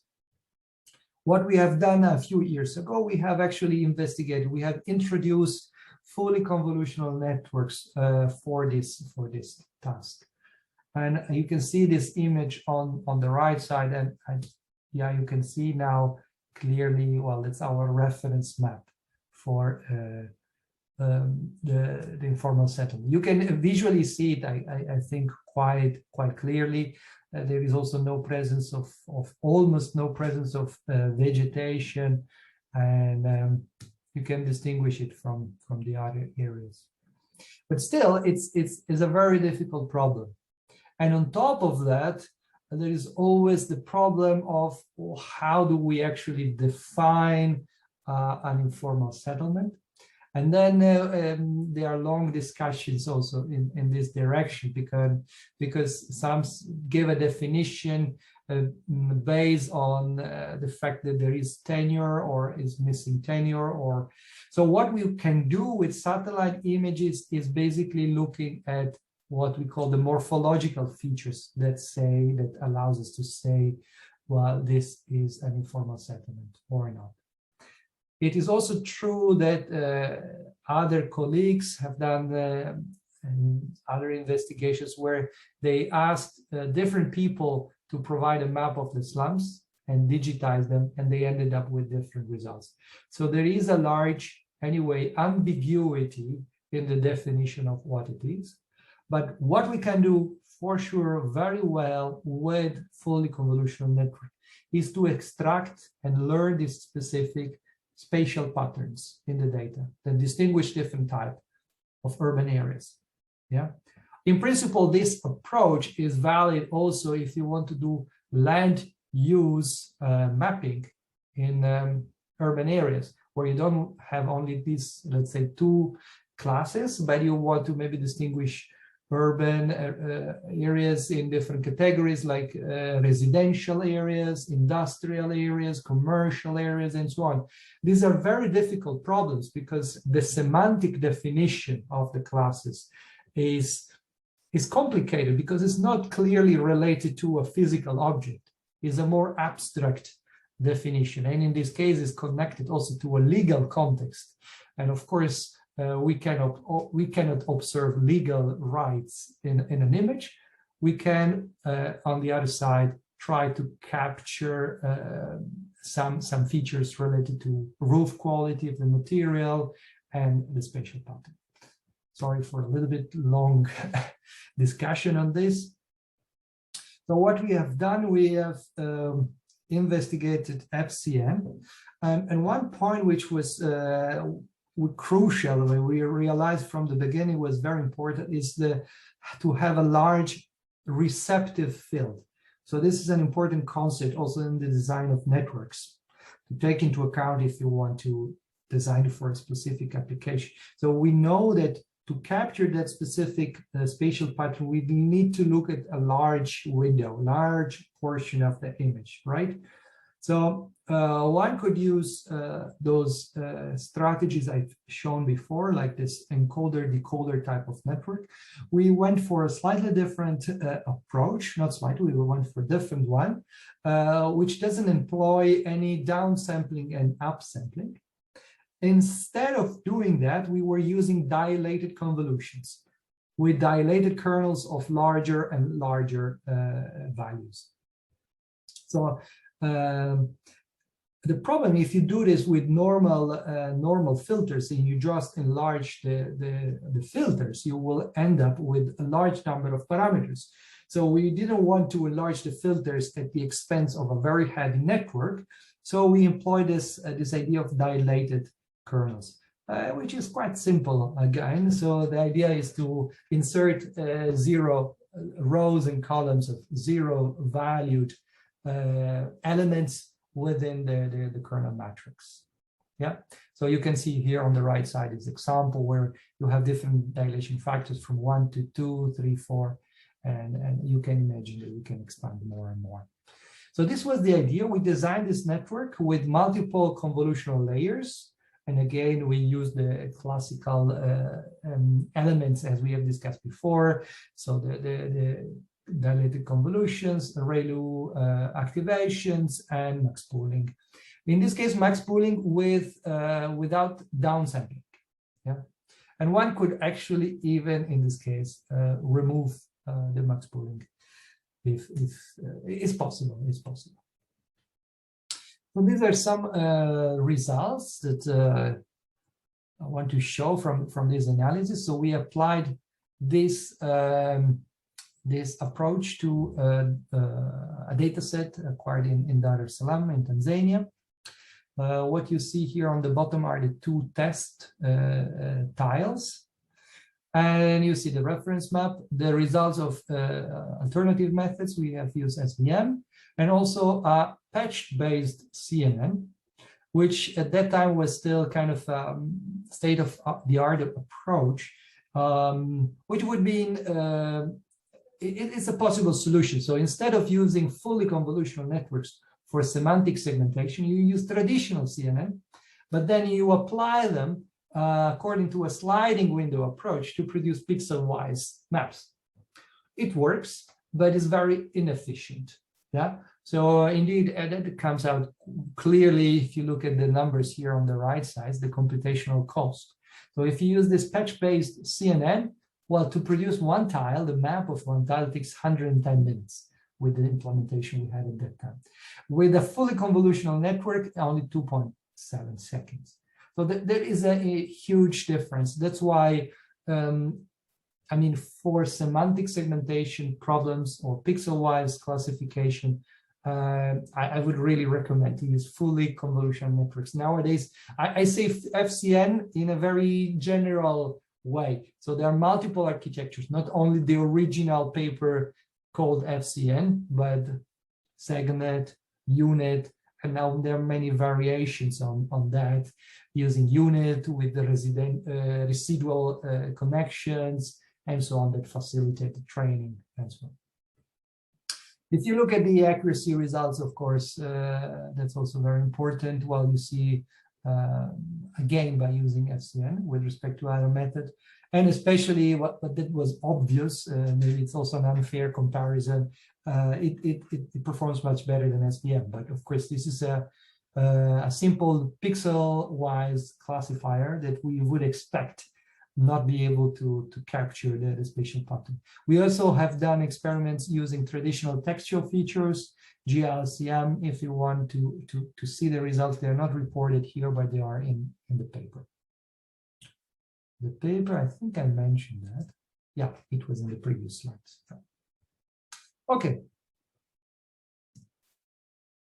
So this was one of the first work. Then we also looked at other aspects which are very important also, again, in the context of the SDG, in the context of several urban studies. So for urban planners and managers, it is important not only to have one map, but to look at the dynamic, the temporal dynamic.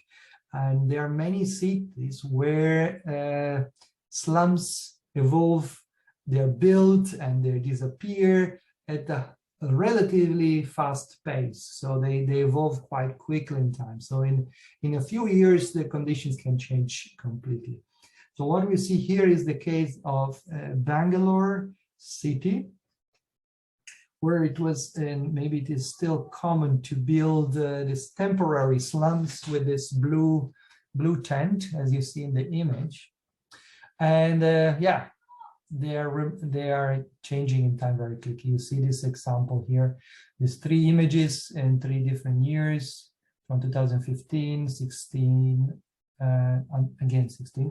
But you see that in 2 years, in the first acquisition, there is quite large number of tents, then they decrease, and the year after is almost empty. And that happens for several economical and social reasons, and that I will not comment too much into the details here, but usually I do these studies in collaboration with colleagues here in ITC, which are interested in the urban planning aspects of the study, which is extremely important, extremely relevant in this case. And I'm more looking at the technical side. How can we make best use of deep learning and machine learning for the analysis of the data? And indeed, what we have done to analyze the changes in time, we look at two possible strategies for change detection.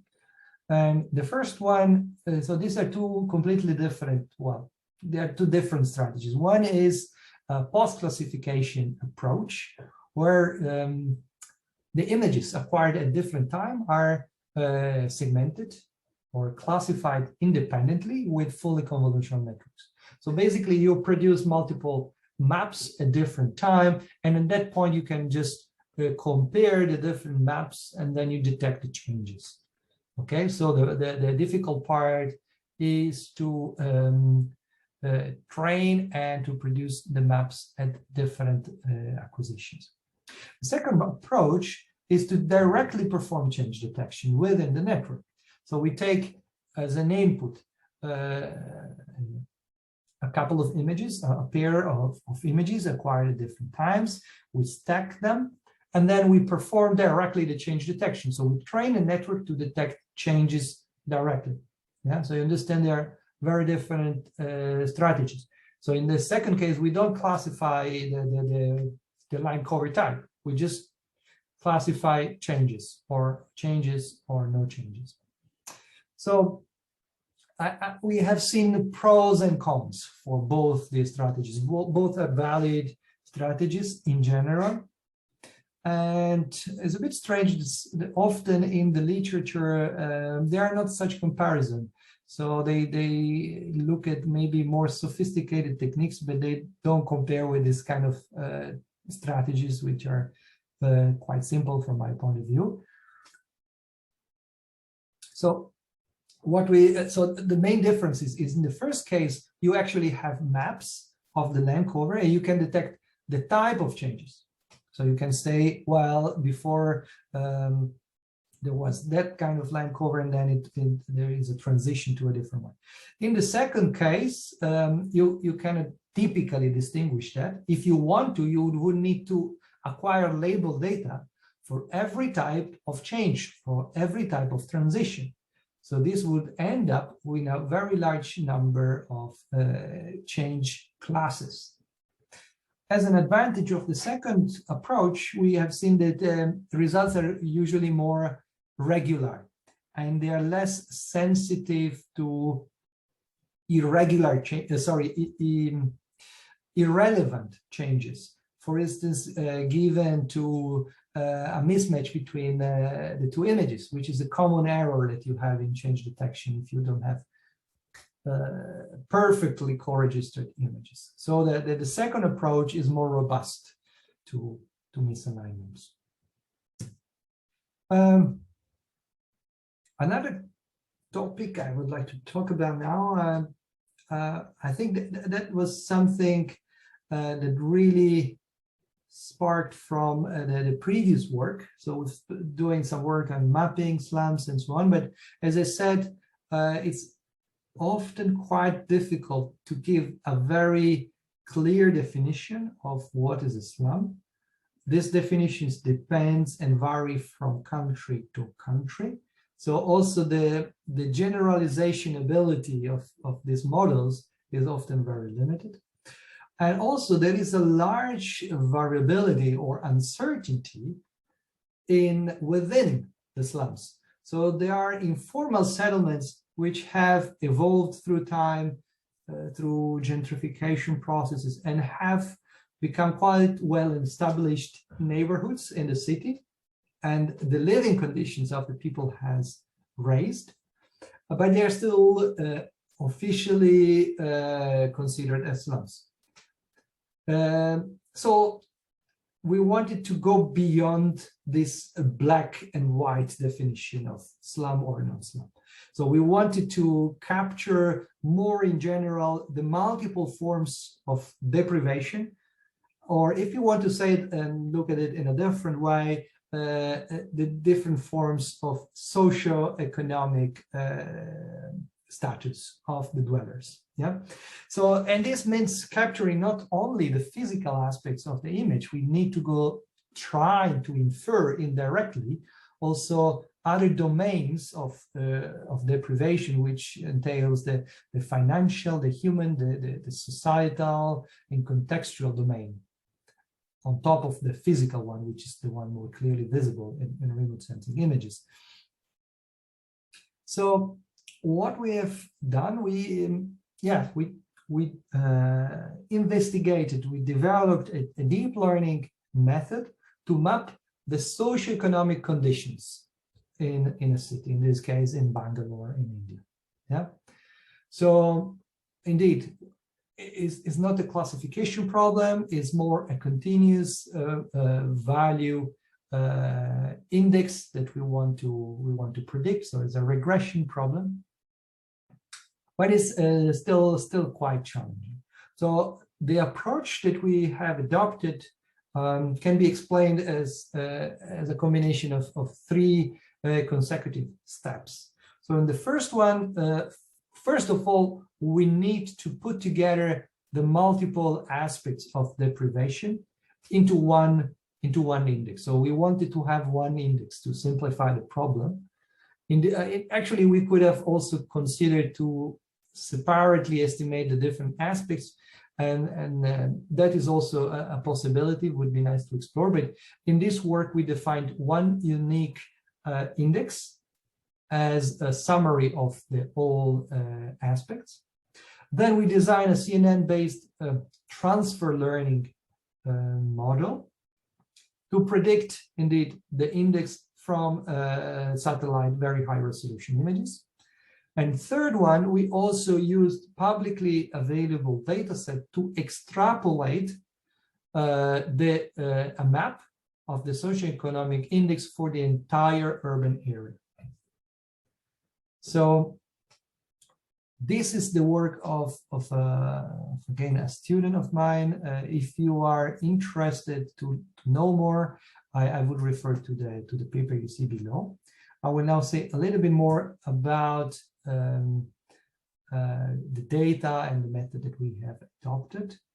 So we have access to socioeconomic data collected in the field, so in the city itself. And in particular, we have two data sets, a household survey, we call it HH. And basically, colleagues, peers have been in Bangalore and interviewing people at the household level.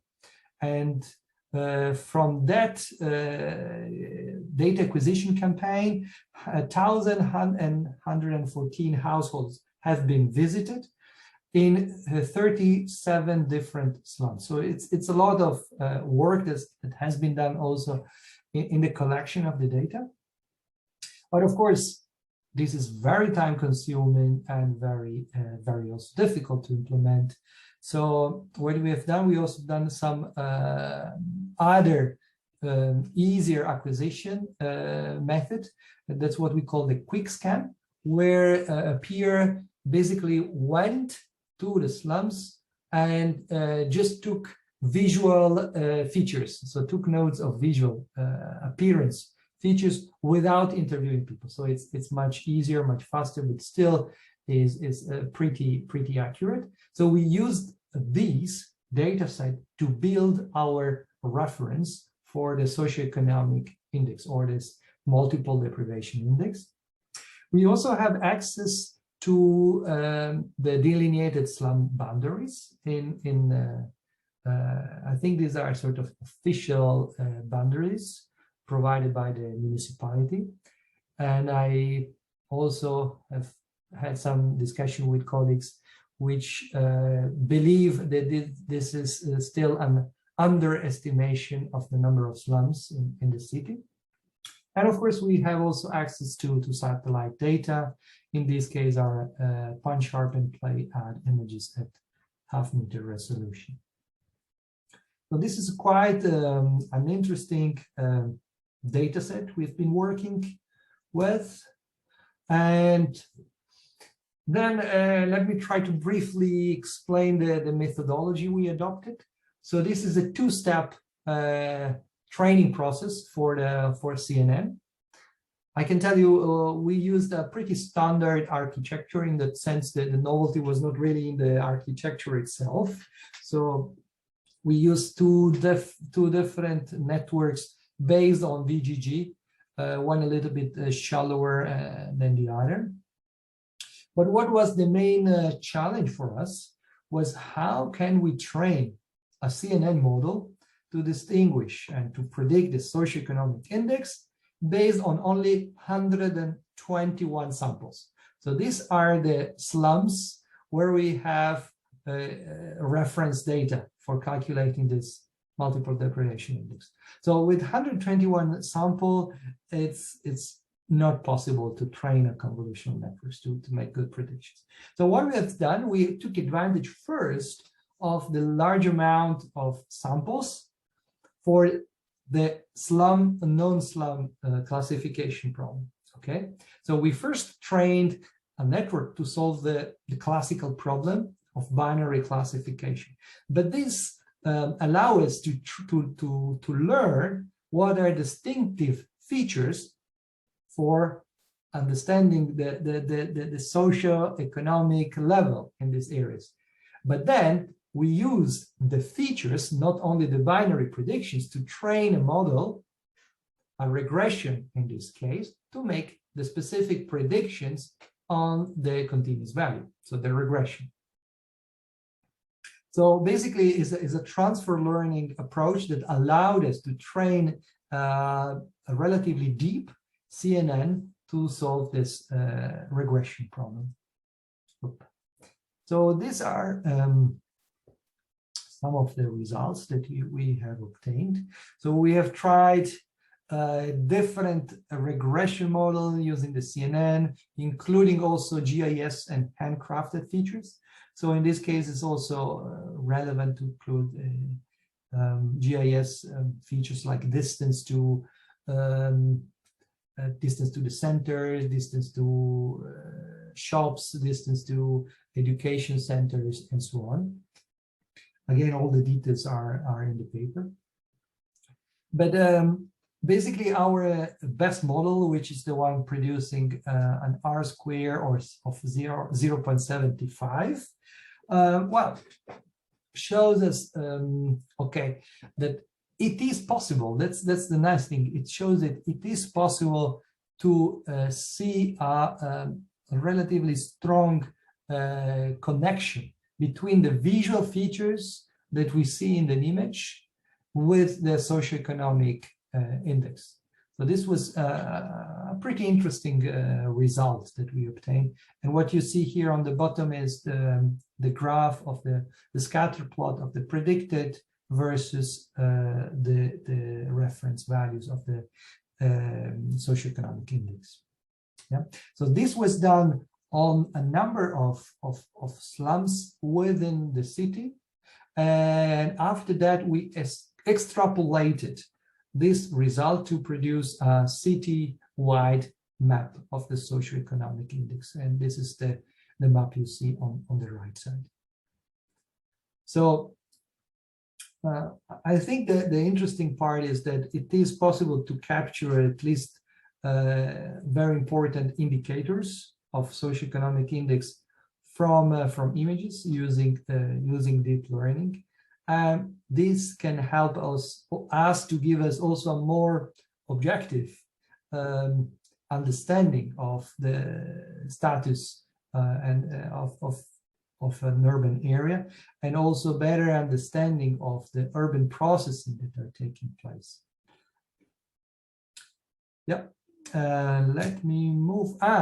Here we have also some visual examples to show indeed that the prediction of the model fit with our visual interpretation. So here we have seen, here are some examples of the worst of slums, the one with the lowest level of the socioeconomic index. And you see also on the bottom the observed value. So this is the based on our reference data, and then you have also the predicted value, which is extracted from the CNN. You also see the satellite image in the small boxes. And then we have a slide showing the best of slums. So again, we see that there are some slums that are more developed, and indeed they show a higher value in the socioeconomic index, and that is nicely captured also by the deep learning model. Yeah. Let me now switch to a completely different application, and it's more related to another SDG, which is SDG 15, life on land, somehow related to preserve biodiversity and so on. But actually the problem we were looking at here was to predict the risk of wildfire burns. So we see it, unfortunately, more and more in the news that there is an increasing number of summer forest fires, and more destructive, more and more impacting the environment, and sometimes also people, and sometimes also indeed we have death. So it's indeed an important environmental and societal problem. So what we tried to do here is to develop a deep learning model to predict the probability, to forecast the probability to have a burn in the next week, let's say, given the current acquisition, given data from different sources. And this is also an example of deep learning combined with big data, so to say, because we are using several data sources that are fused to make a prediction of this risk.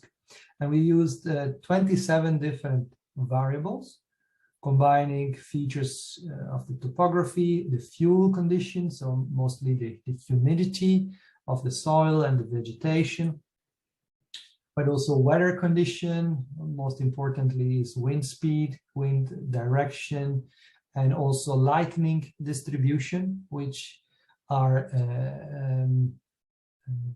sources of ignition of fires. And we have combined all these features to use them as an input for a fully convolutional network. I forgot to say, well, this study was done in Victoria, in Australia, and we have access to 10 years of historical data of previous fires. So this really is a very good data set for training a model with historical observations. So the idea here is when we have to make predictions, we also want to take into account a specific time window. And in the end, we decided to go for a time window of a week. So the idea is we want to predict what is the probability of having a burning in a specific location within the next 7 days. So we can do this because we have access to historical data, we can train, and then we can also try to make predictions based on this data and assess the accuracy of the model.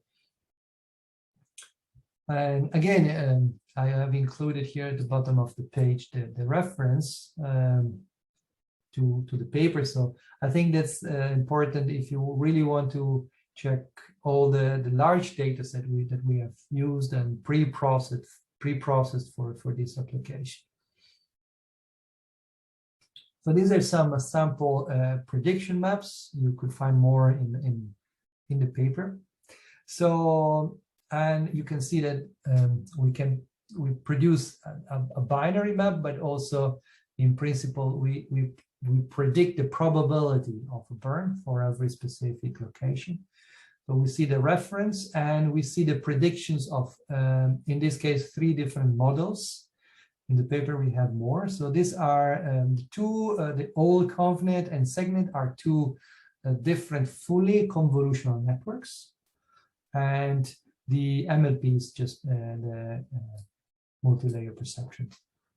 So what we observe is that indeed it's very important to consider the spatial information, which is lost by MLP, and is instead taken into account by the tool for the convolutional networks. And I think I didn't include numerical quantitative results here. And again, I would refer to have a look at the paper to check those results. The good thing we have did observe that there is a clear correlation between our predictions and the reference. Consider this is quite difficult, quite a challenging problem to really predict, to forecast probability of fire in the following week. And of course, considering that we have only considered environmental factors and the human factors, which in many cases play an important role in the ignition of the fire, and are not really taken into account. And we of course take into account distance to urban areas, but otherwise they are pretty much unpredictable in that sense. But still, our results were quite promising in that direction. Another thing that we looked at was try to interpret a little bit our results, and we tried to look at the statistical importance of the feature that we were using. As I told you, we had a lot of features as input to the model, and we looked at different ways. And basically, we checked, we ranked them according to the gradient associated to the last layer in the fully convolutional networks, or in the networks in general, which gives an indication of how much, so the variation in the gradient of for specific features gives you an indication of how much they affect the final prediction. Yeah, during the training phase, of course, a large gradient would indicate that that feature is more relevant than others. So here you see that some features are consistently more relevant than others, and on others there is a bit more uncertainty. But indeed, we found that, for instance, lightning density, wind speed are consistently quite relevant, and also and some other are less relevant. For instance, like wind direction or crop field and so on, they are generally less relevant. But I think this is an interesting direction, because one of the common complaints, one of the common drawback of deep learning, which is criticized for, is that it's considered a black box, providing not much information about how decisions are taken. And I think it's important to open that box and try to understand how this is happening.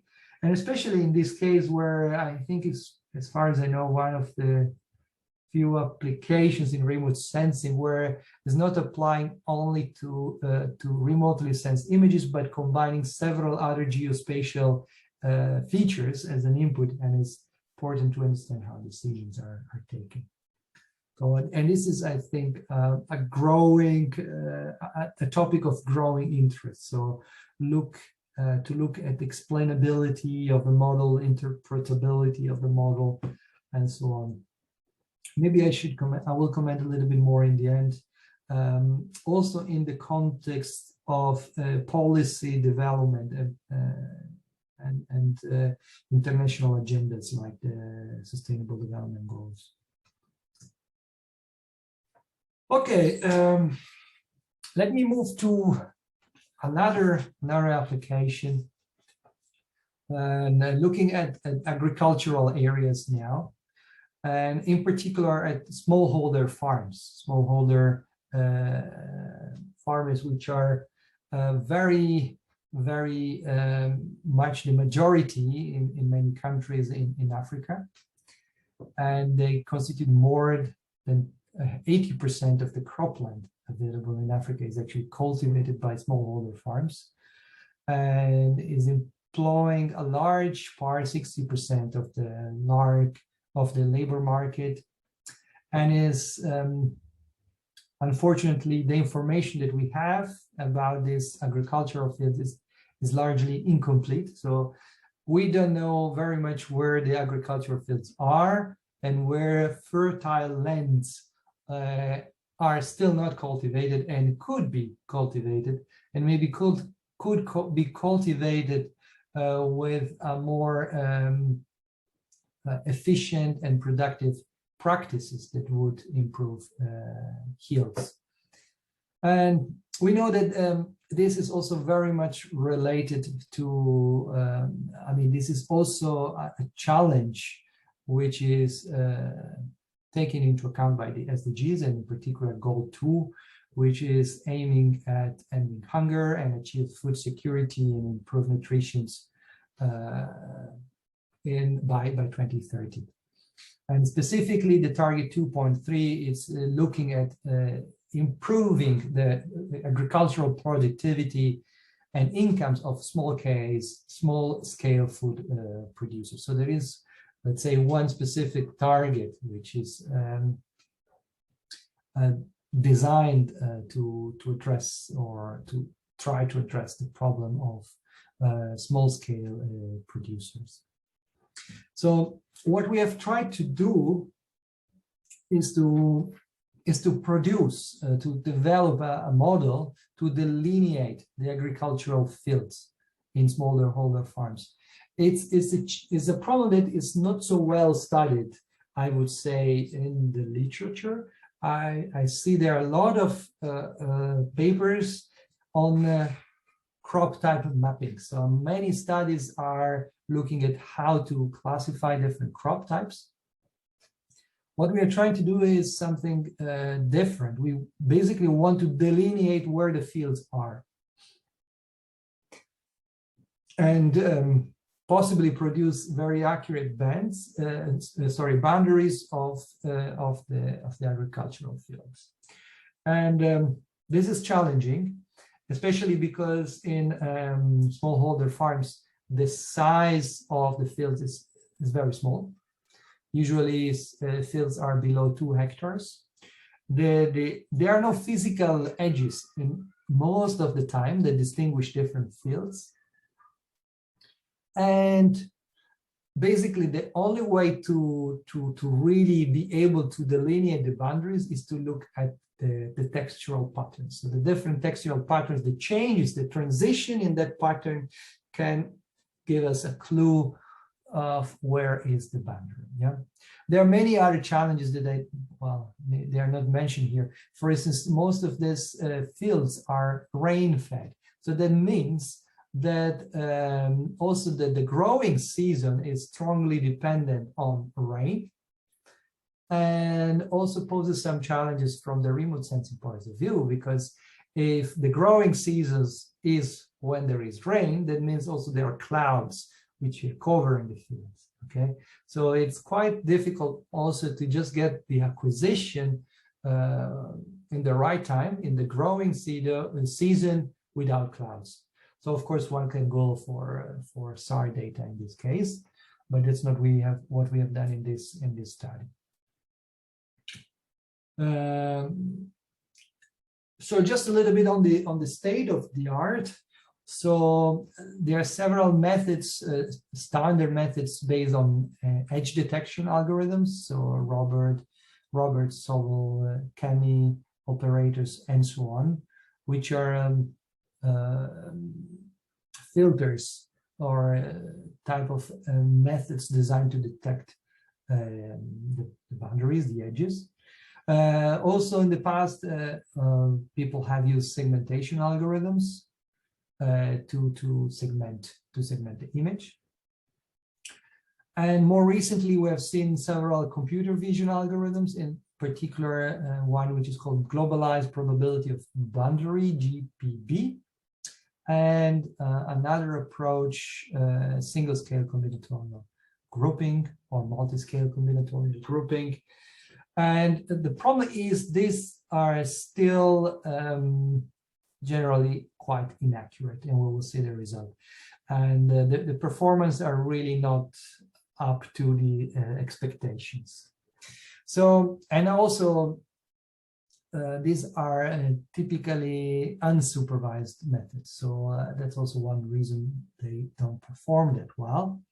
So of course, we try to look at deep learning model, supervised model that could provide reasonable, at least decent results on this challenging task. And yeah, and what we see is a problem that most of these methods detect any edge, so not only the edge of interest, and this results in a large number of false positive, and they are missing the real edges because they don't consider strong textual features. So what we have developed here is a fully convolutional based method for supervised edge detection, so supervised contour detection, which is, as I said, is not so well explored topic, at least in remote sensing. So we have designed an approach based on 3 consecutive steps. So the first is semantic segmentation, and in this case we use an encoder-decoder network. In particular, we use segment, and this produces a simple pixel-wise segmentation, classifying edges or no edges, so binary edge detection. And then we have used, we will see why that was not a good result still. And then we have used oriented watershed transform, which produce a hierarchical segmentation of the image. Yeah, that's also called an ultrametric contour map that gives the strength of the different contours in an image. And finally, we use this method called single-scale combinatorial grouping, which is looking at the whole stack or the whole hierarchy to produce final field segments. Okay, I think this image could explain things easier than words, and see that the results of the 3 different steps in this processing chain. So we start with very high resolution images. In this case, we use WarView 3 images, and what you see here is the panchromatic channel. So we have seen that the spatial resolution here is key because fields are small. And so we took advantage of the highest spatial resolution. So then we applied segment, which is trained to detect boundaries. So it's just performing a classification problem, boundaries against all the rest. And just to connect with what has been asked before, that's also in this case a very unbalanced problem, because of course the number of edges, pixels are much lower with respect to the others. So what we have done in this case, we have indeed used a weighted loss, giving much more weight, I think 100 times larger, or I don't remember, I think we tried 10 and 100 times larger than the penalization of non-boundary pixel. Yeah, to sort of correct for the imbalance in the original training data. So, but what you observe that the output here is, well, it's sort of nice. So we see that it is able to capture the edges. But what is missing is that these edges are very fragmented. So the method, any semantic segmentation method, doesn't guarantee that what you obtain are closed contours of your fields. But if you want to have, well, possibly polygons in the end, defining the fields, you need to be able to reconstruct closed contours for all the fields. So that's why we then, and this took a little bit of time in our investigation to find out how to do this. Then we came up with this approach, which is an oriented watershed transform. So it's a watershed transform, which is taking into account also the orientation information that gives an advantage. And this produces, in the end, you see in this image here, a hierarchical segmentation, where you see the color of the edge here is linked to the strength of the boundary. Yeah, so this then allows us to find what is the right threshold to put to cut this this hierarchy and select the right scale for the semantic segmentation, ignoring the very small detailed regions, which are probably just over segmenting the fields, and finding the right balance. So which is often very much a big problem in segmentation, right? Try to find a trade-off between over segmentation and under segmentation. It's usually done by trial and error in most of the cases, but we have adopted this this method from computer vision, which is fully automated and automatically look at the whole hierarchy and finds the optimal, well, I'm not sure it's the optimal, but it's at least a very good way to find the segmentation that fits best with the data. So finally, then we produce one segmentation with closed contours. So this was very, very nice result. We were quite happy with it. And here I will show you some of our experimental analysis. Again, these are all the studies that we try to do in real conditions. So that's also a little bit of the challenge for us. So we tend to use a lot of real data sets more than benchmark data sets.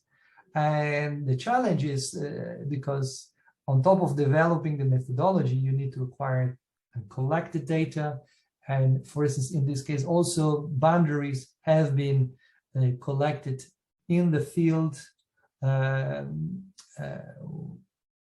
by traditional means with GPS and so on.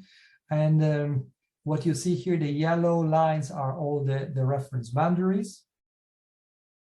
And then we have built out of this our training and test data set. So 3 tiles for training and 3 for testing. And here you see a close look to our tiles. I think you can appreciate how difficult is the problem. I tell you, I tried, and for some of the tiles, I tried to digitize myself.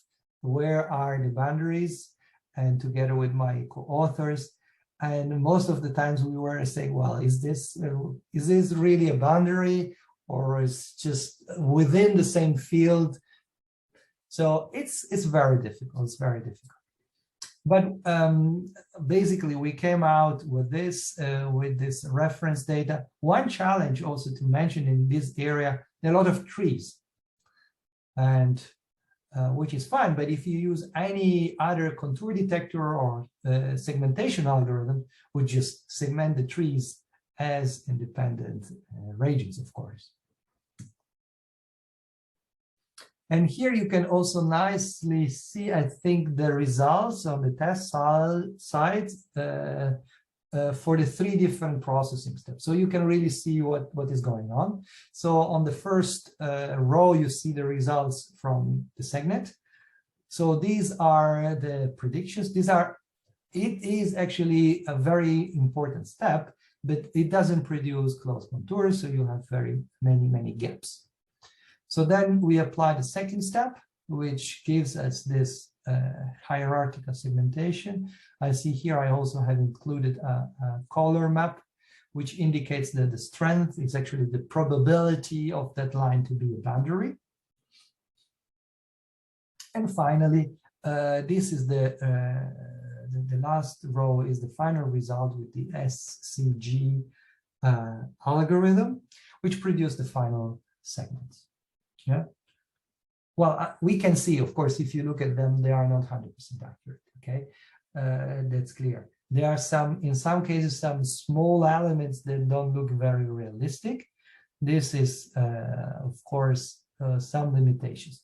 But if I have to be honest, and when I looked at these results, and I say, well, these are actually obtained automatically, and I would say, well, this is quite comparable with, in terms of accuracy, with what you could do by manually delineating them. Of course, we also have done a quantitative accuracy assessment on the 3 tests tiles, and we have compared with a large number also of alternative methods, considering the more classical computer vision methods, and also other networks including multispectral or on the panchromatic bands and so on. So the last row, let's say, is the one of the final or the proposed method, the last row, and here you see the F-score, precision, and recall for each of the tiles. So, and also I would say, yeah, if you want to really understand a little bit more about how we calculated all these metrics, would be good to have a look at the paper, because we used a specific accuracy assessment approach, which is tolerant for small localization errors. So it's tolerating small errors within a range of 5 meters of the boundary, which is, yeah, I think a reasonable way to assess accuracy. And I think one should, in principle, define a priori what is the tolerance that you would expect in the parcels, in the fields that you want to delineate. Yeah, okay, I think this is a little bit of repetition. No, this is showing the reference boundary and also showing the results of alternative methods. The second row show the result of this GPB method that I mentioned before. And I said the results are unsatisfactory, and I hope you can see why I said that at that time. It's really under segmenting the area, and it's unsupervised. So just consider it's unsupervised. So it just detects contours. So if there is a river, if there is a street, if there is any other object, it will detect the contours of those objects. But with our methods, we are training a network to specifically detect field boundaries. So it's not supposed to detect all possible edges in an image, but is detecting specific boundaries. So that's also, I think, the explanation why, of course, we can obtain much better results. Okay, yeah, I think this is all for this study. What we also, that's another study. And the idea here was to try to look at the capability to extract field boundaries now from a much lower resolution. So before we used WorldView 3 images, 0.5 meter resolution. They are, of course, needed when you look at smallholder farms, because fields are small and it's really required to look at images at that resolution. But we said, okay, what can we do for field boundary in Europe, for instance, where fields are bigger, by using open data? So, and of course, the choice was to see what are the potentials of Sentinel-2. I see now there is a typo there, but okay. And yeah, so we wanted to see, of course, there is a very large difference in resolution, a 10-meter resolution, and we wanted to see what we can do. But we also thought, okay, why don't we try to indeed try to improve the results in terms of the spatial resolution. If we work with Sentinel-1, we know we have bands at 10 meters.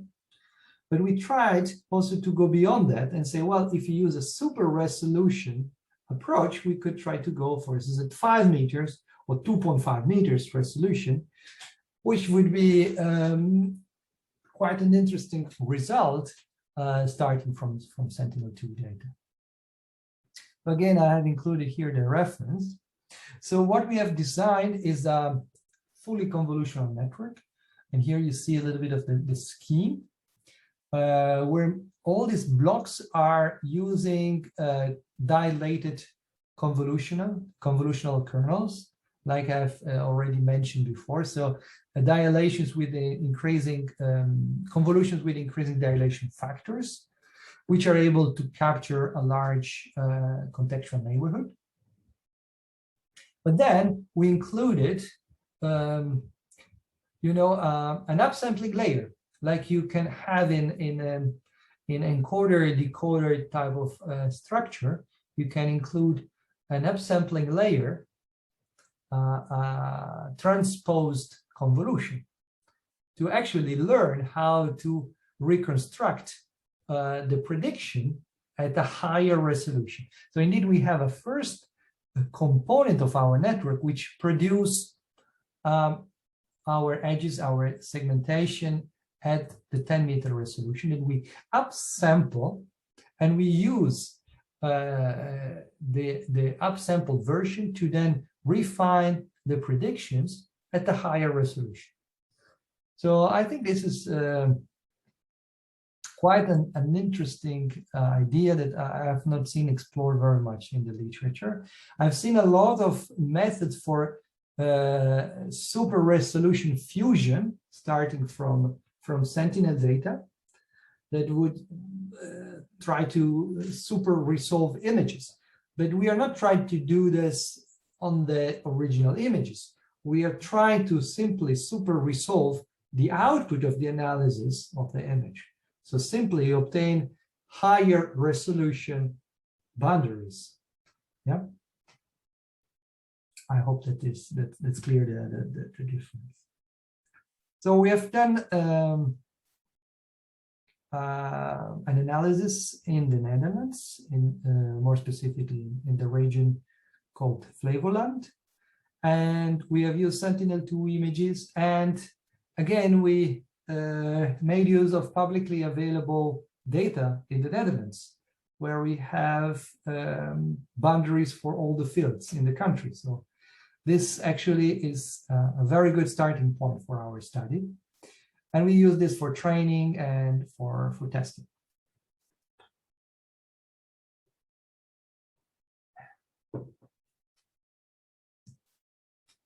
And here are the results. So what you see actually is a small part, of course. We had many tiles in our dataset, just zoomed in patch. And the most left image referred to the result of our super resolution network, which produced results at 5-meter resolution. Then we have the result of the multiple dilation FCN, which produce results at 10-meter, and then they are simply upsampled with bilinear interpolation or nearest neighbor to 5-meter resolution. And then on the most right, we have our reference data. So next thing, if you look really at the details, is that our super resolution network can provide better results. In some cases, distinguishing close by boundaries, which at 10-meter resolution, you wouldn't be able to distinguish. But now that we are super resolving the contours, we can actually distinguish them. and also it's generally more accurate. Okay, so and I think again, if you want to see a bit more the details and the numerical results, you can have a look at the paper. How are we doing in terms of time? I kind of lost the. How much time do we still have? Normally 10 minutes before the Q&A session. But... Okay, 10 minutes. Yeah. Okay, I think I'm well on track then. And I think, yeah, that's the last application I would like to talk about today, which is about delivering tenure security for all. I think I just briefly mentioned in the beginning, but unfortunately, in the world, only 30% of the global population has legally registered rights to their land and homes. So globally, 30% means that the remaining 70% of the world population doesn't have legal property rights for their home or for their land. So, and of course, this has a number of implications in the society, in the economy of the countries, because insecurity in property rights is often at the root of poverty, because when people don't have, and it's also in a way connected to the previous topic, for instance, smallholder farms, and also is connected to urban deprivation and slums. So many of these topics, if they are connected with each other, they are connected problems, and the way to solve them, we have to solve them all at the same time, you know. But the fact that people don't have rights for their land doesn't give them any incentive in investing in better farming practices, for instance, for their land. So then they use very traditional and inefficient methods, and this results in very low yields in the end of the growing season. So, and this applies to many other contexts, also in urban areas. So the fact that property rights are not recorded, not registered, is usually at the root of poverty and inequalities, socio-economic inequalities. And this is not linked, so this is very well recognized as an important problem by the SDG. It's not linked to one specific goal, but is linked to many goals, and at least to the 6 SDGs that I have shown here in the bottom of the slide. And there are several target indicators that are specifically aiming at ensuring a tenure security for everybody. So yeah, that's a societal problem, is a societal challenge. What can we do? What can we do with our expertise in the domain of geoscience and remote sensing? What can we do? Well, most of the boundaries, not all, but many, but also it depends on the country, are visible boundaries. So that means that the cadastral boundaries are linked, they correspond to physical objects, fences, walls, hedges, roads, that demarcate the different parcels. Yeah, and so we can take advantage of that. We can take advantage of visual boundaries and detect them in images. And this could be a much faster and efficient approach than standard ways. So the standard cadastral approach would be to have field surveys, so to go in the field and measure the boundaries using traditional terrestrial technology, theodolites, and of course GNSS receivers and so on. But this is extremely time consuming, and for many countries this is a solution which is not affordable. So one possible way is to try to take advantage of remotely sensed images and detect at least the visual boundaries. We are very well aware that there are also non-visible boundaries. They are simply legal boundaries. They are not associated to anything physical, but at least we can try to improve the detection, and within a semi-automated approach, detect the visible boundaries and then complete the surveys by looking only at the remaining ones. So this could improve the efficiency and could reduce costs in the recording of legal rights. So we have done a study in this direction. We have explored the extraction, the automated extraction of cadastral boundaries using deep learning. And in this case, we have done a study again in Rwanda, in this case, in two different villages called Busogo and Muhoza. There are two suburban and urban areas. Again, if you want to read more, you have a reference at the bottom of the slide. And in this case, what are the visible boundaries that we can clearly or visually identify? There are strip of stones, water drainage, roads, fences, and also the textural pattern transition. They are visible. They are not so easily captured by image analysis method, but we know that FCN can do that. And of course, also edge of rooftops. So let me show a little bit of the data that we have been using.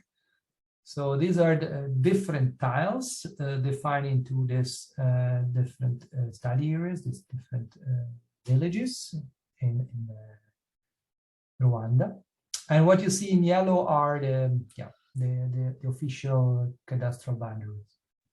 What we have done, we also have done is we try to separate what what we can consider as visible boundaries and what are not visible boundaries. So there is no fence, there is no object, no physical object that delineate the boundaries.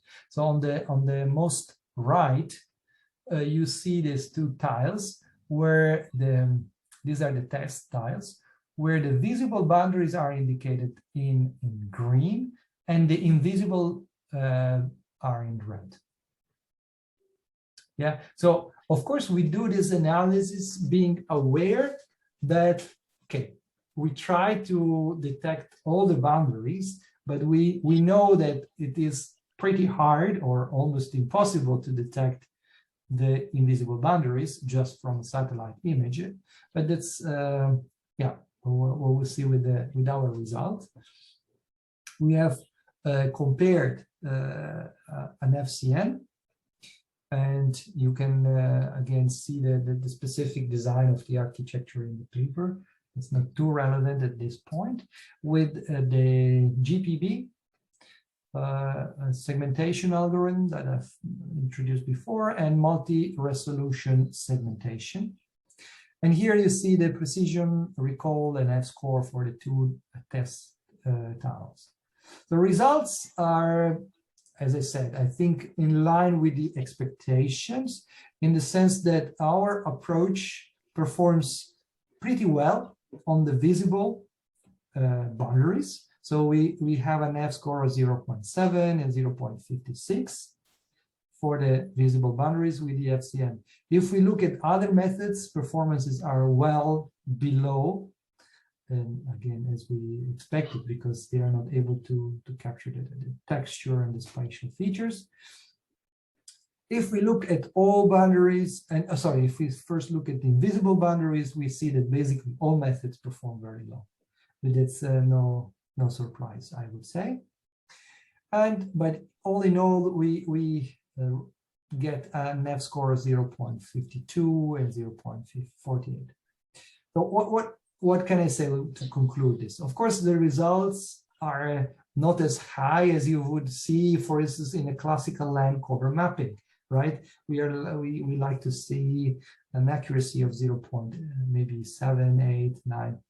Consider this, I don't think we will ever reach the level to have a fully automated system. So the idea here is to have an approach that can support the acquisition of land rights, possibly in a semi-automated framework where there is a, human in the loop approach, which is also a nice concept within machine learning. So to have the human involved in the learning process, maybe like in an active learning process, where indeed an automated process can indeed improve the efficiency and reduce costs for the delineation of the cadastral boundaries.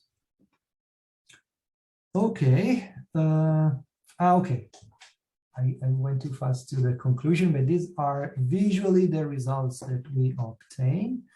And so what you observe here, so that there is quite a clear, if you look at the FCN results, a good match with the green lines, so the visible boundaries. Of course, they are very fragmented. We have many gaps. We also have tried to use a similar approach as the one for the field boundaries to connect all these boundaries, but we realized this didn't make much sense in this case because the gaps were too big to be filled in a meaningful way. So it makes more sense to say, well, these are incomplete results. They need to be edited then by a human operator. Yeah?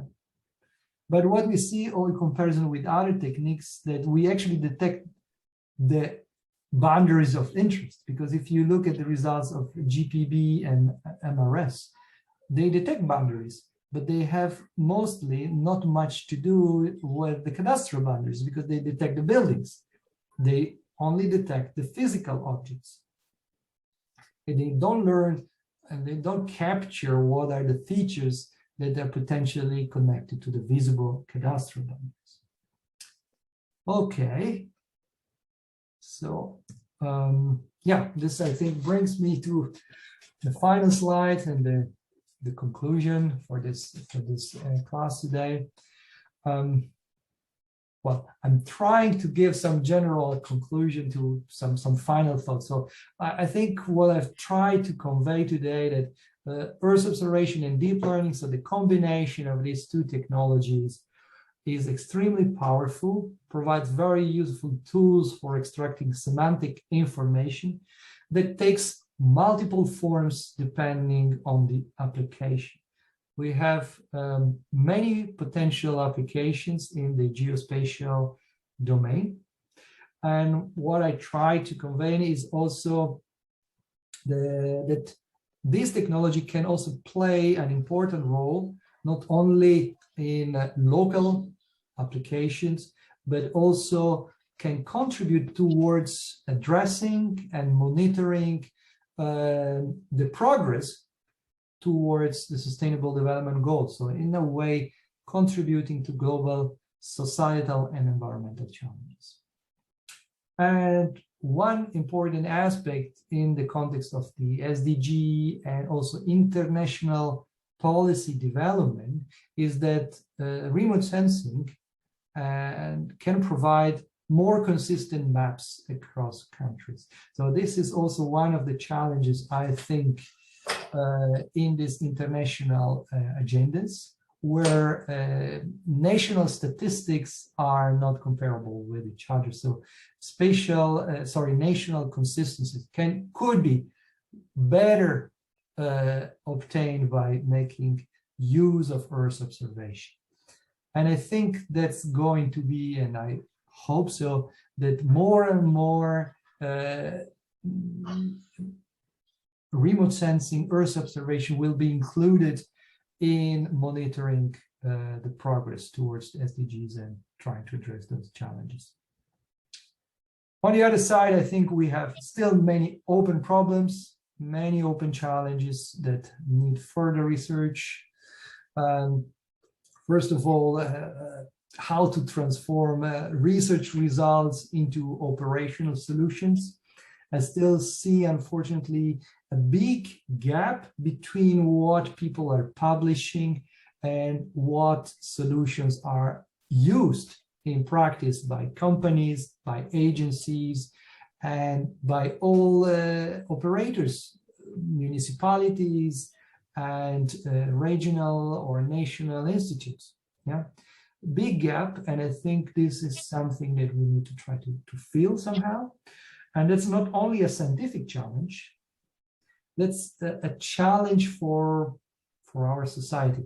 And I think, and I mean the remote sensing, the Earth observation society, if we want to have an impact, we need to be able not to do our technical job and publish, look at the broad picture. We need to look at different stakeholders, who are the people involved, what are the problems we want to try at least to solve. And I like very much, I mean, I know it's important to have benchmarks to test machine learning models, but often they provide a closed environment for testing algorithms, but they don't provide, or at least they hide most of the real challenges that we have. Another problem is building trustworthy deep learning models for decision making. So if we want that people use deep learning and our maps, our results in real applications for taking decisions, we need that people should learn how to trust our model. Unfortunately, that's not the case. So there's still a very big, many people are very skeptical about using automated results. So, and also, what is the reliability? Still, we produce map, but we don't know exactly. So we have a challenge in explaining our results. So the explainability, that's not all. It's not the whole thing. I think there are others, like how to deal with uncertainties and how to be honest in producing uncertainty results associated with our maps, associated with our predictions. So in papers, we mostly see predictions, we see accuracies, we don't see reliability, we don't see assessment of the quality of our results very much.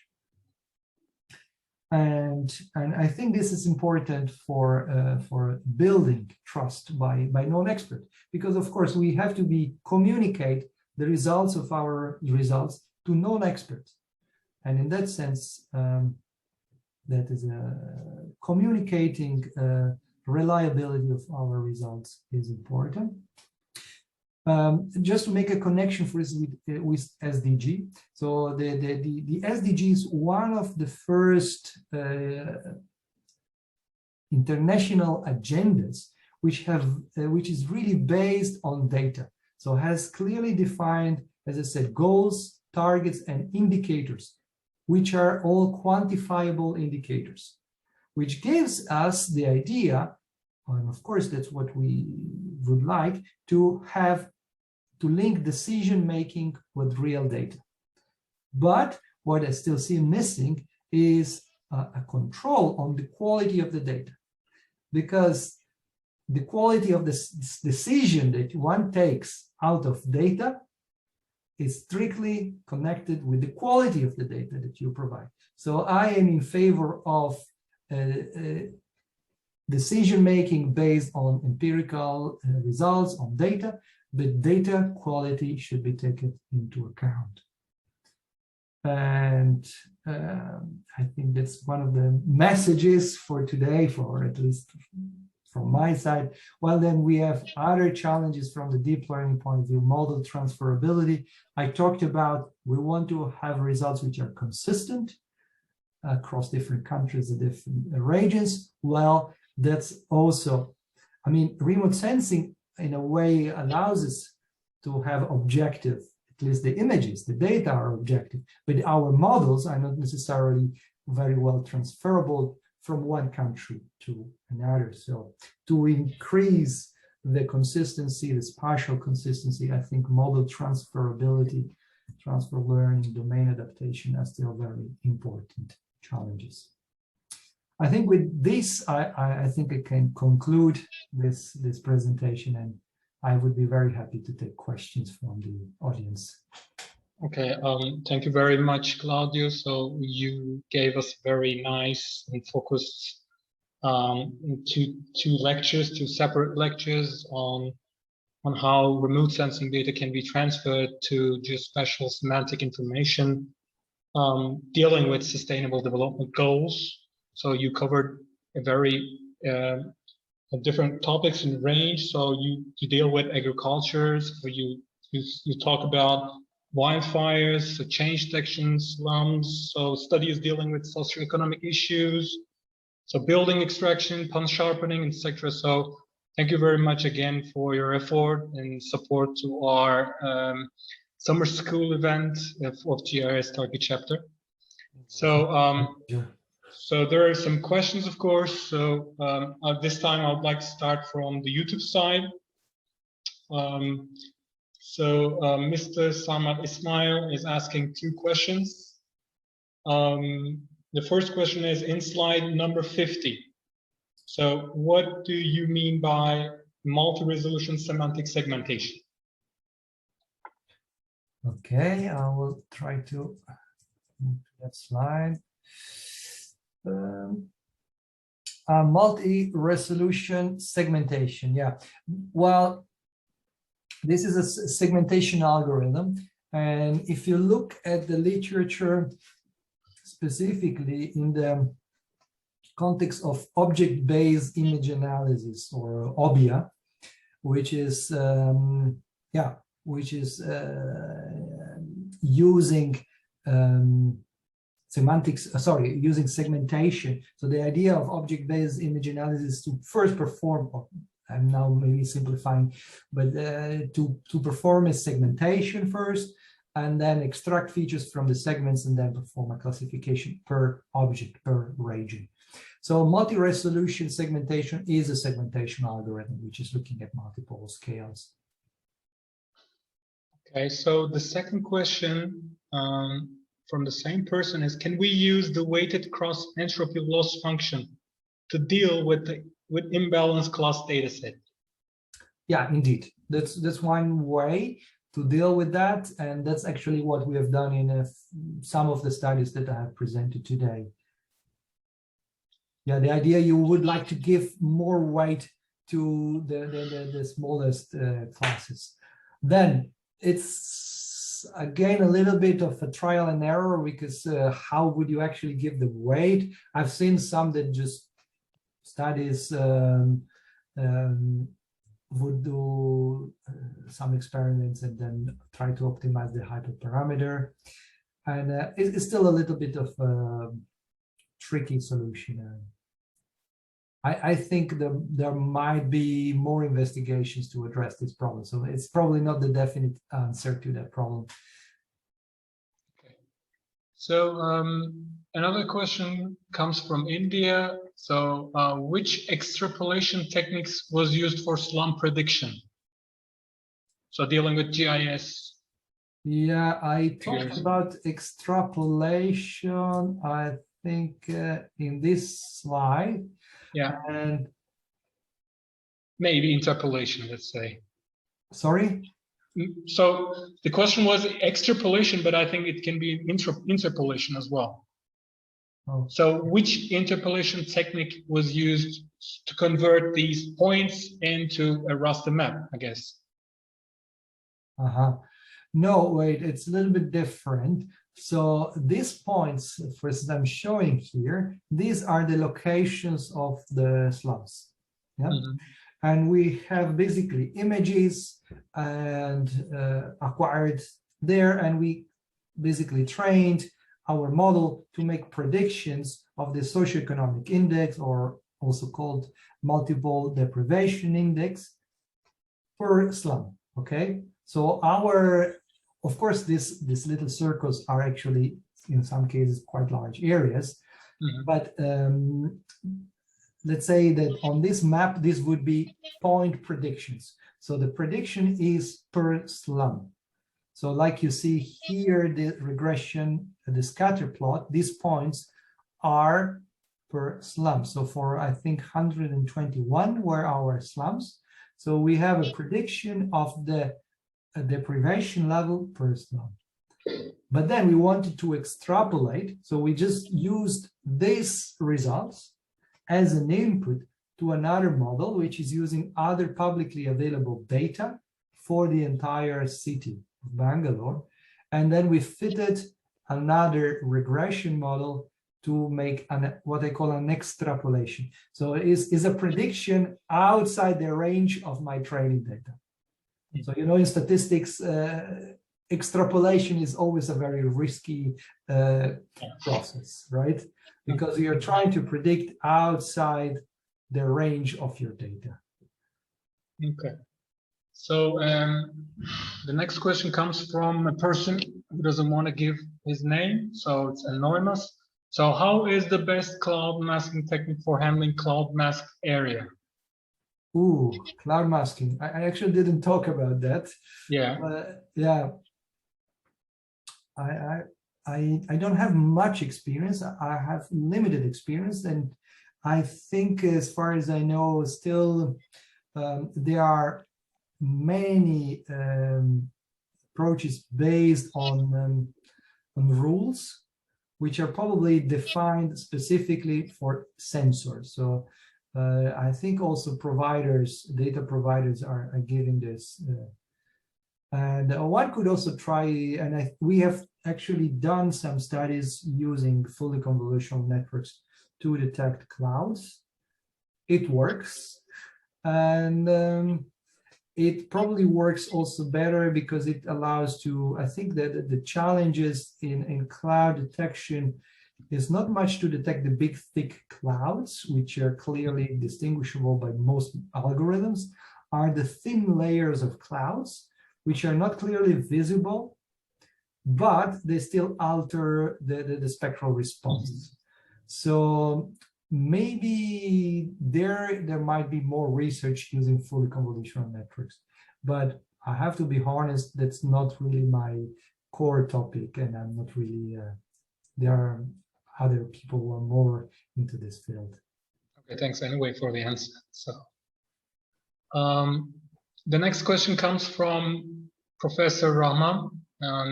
And is there any built-in software for using the deep learning method to create an index map? So like vulnerability index based on a selected criteria? A software, as far as I know, no, there is not such a software that does this. And no, what we have done actually, we have, in this case, we have combined, and again, I didn't explain all the details. We have used one approach, it's called multiple correspondence analysis, to put together all the features that describe the deprivation from the financial, human, social, and so on domain. So the thing is, let's say it's something like PCA, what it's doing, but it's not exactly, because these variables are not all continuous variables. So PCA you apply when you have a bunch of continuous variables. These are a combination of categorical and continuous variables. So it's a little bit of a different problem from a data analysis, statistical point of view. So there are other methods, and this is one of those, to really extract the most important component and to summarize, let's say, the information of multiple heterogeneous features, let me say like this, which are different types of variables. Okay. So, another question comes from Hamadou Balde. So he or she thanks you for the lecture, and he or she states that he knows how tricky to deal with delineating agricultural fields in Africa. So the question is, what were the main inputs that you used for training your DL model? Mm-hmm. Okay, that's a relatively simple one. So let me try to find, where was it? So we used WorldView 3 images. So I think in the case of smallholder farms in Africa, as in other parts of the world, in Asia as well, fields are small. So you need very high resolution. I would be happy, of course, to use open data, but and use Sentinel data. We have tried it and I've shown this, but I don't think that would work well in this context. It's too challenging. So it works well in our application. For instance, in the Netherlands, it worked well. Fields are large and also much more regular in terms of geometry. So, I mean, probably in the Netherlands is the simplest place where to do this, because it's flat land and fields are regular, they're just rectangular. Nice to divide it. Most of the time. Regions. So that's kind of a simple thing. So for Sentinel data, let's say we started with a simple case. But and I think this is on the other spectrum, the other side completely, because smallholder farms in Africa are completely the opposite. They are small, they are fragmented, they are very difficult to delineate. So here what we use, sorry, I made a bit of a long story, but we used very high resolution images, and we need ground truth. We need the reference data, of course. That's the kind of a limitation, as I mentioned. For supervised method, deep learning, we need training data. And when you move out from standard applications and you move out from standard benchmarks, well, you need to have a way to build your training data. And sometimes it's costly, it's difficult, and so you have to go through all these challenges. This, I forgot to mention, with an activity we actually benefited from a project of a colleague of mine, which was supported by Bill and Melinda Gates Foundation. So there was also it was a bigger project that allowed us to also collect all this data. And by the way, you haven't mentioned in your presentation, but there's an open data set. So Sentinel dataset agricultural fields are available to download, I guess? Yes, so not for Africa, but in the Netherlands. So actually the dataset of this specific paper is also published. Mm-hmm. So it's available on our, it's a Dutch repository, mm-hmm. But the data set with the tiles exactly as have been used in this study, mm-hmm. They are publicly available. Mm-hmm. They are already pre-processed. And I think, well, I could give you the link, but I think if you maybe a little into my webpage on the University of Twente, you mm-hmm. see the publications, and it's you can also see the data sets, and then you find it. But in addition to that, the whole country, so the data, so these are publicly available data. Mm-hmm. So there is a GeoPortal. I have to tell you, it's in Dutch, so the language might be a little rough. Wait, I get the lapsus. Where is the? Anyway, I can share, if you send me an email, the link. Where in the paper you find also the link to the data set where you can download all the boundaries basically. But there are other geospatial data sets, as I mentioned before, also for the buildings and so on. Okay, thank you. So the last question from the Zoom side, can we mask the shadow regions in optical imagery? And is it possible to retrieve data from the background of a deep shadow region? Well, like a similar question to cloud. Yeah, again, I'm not really an expert in this. Often I don't specifically deal with the shadows, but they are indeed a problem. Especially for among the applications I presented, the one that is probably mostly affected is the building delineation. Maybe if I try to go to that slide.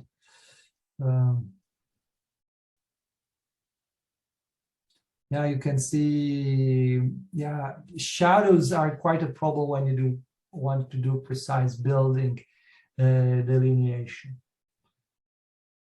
The way to deal in this case is I did nothing about it, because I expect that the deep learning framework will learn to sort of deal with that.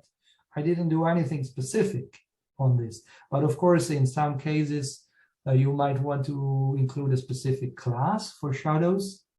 And I think, and I've seen some works on trying to classify beyond the shadows, so to also, but I think it can be quite difficult, especially for deep shadows. And I think there, my guess is that, well, the only way to retrieve, to reconstruct the land cover is to look at the context. So I guess methods that can try to fill the gaps given by the shadows should look at the contextual information. Okay, so this is the end of questions from the audience, and do we have any questions from our panelists? Yeah, I have one. First of all, thank you, Claudio, for a great presentation. And you have presented really interesting works with practical applications. I was particularly interested in the wildfire prediction case. Is that data open? And if not, could you whether it is or not, could you provide some insight about from that work? I don't remember where was this in my... Because our country recently suffered a lot from wildfires, and I think it would be of interest to... Yeah. Well, also south of Europe, well, many places. But what is it? Yeah. So actually, this data set, we didn't make it open. It's, I think, because only part of, so you see, we use 27 different variables. Most of them come from open data, but some we had to purchase them. And I think that was the lightning density. So that was one data set we had to buy it. It was not very expensive, I believe, but it was on the budget of the project. You see, this was also based on a European project that provided some fundings. So the whole data set is not completely, but most of the features, most of the variables are actually free, because I think MODIS data and other publicly available land cover maps and so on. And yeah. And if you want to apply it in Turkey, I guess you would need anyway a different data set. But yeah, and also it's I have to say, one of the, deep learning is the interest.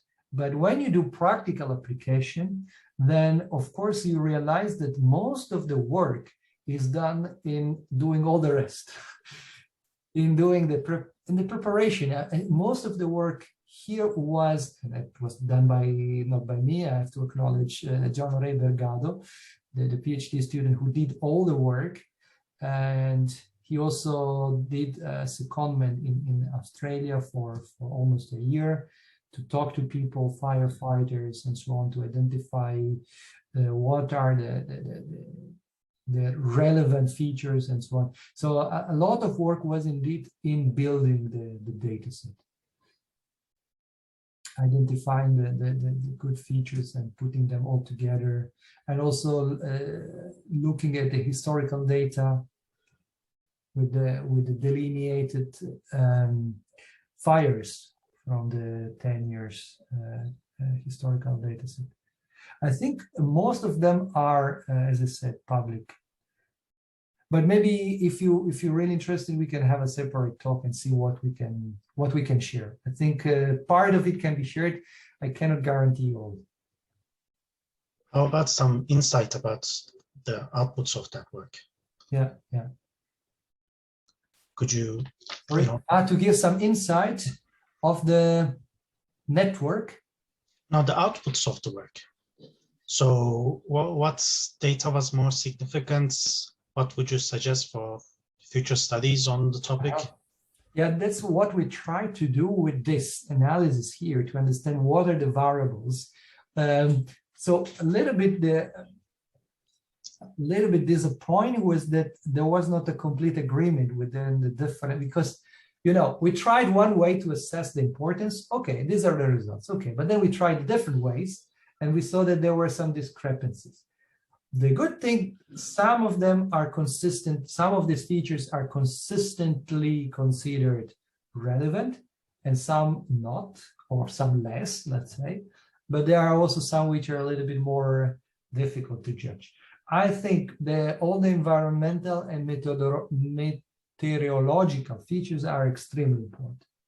So of course, and these are, so some of these are static information. So land cover maps, okay, you can at least assume that for a year or two it's stable, right? But of course, then you have very dynamic features. So the weather information changes every day. So it's completely different scale temporally. So and that plays a fundamental role. So for sure, weather, temperature, wind, these are very important factors.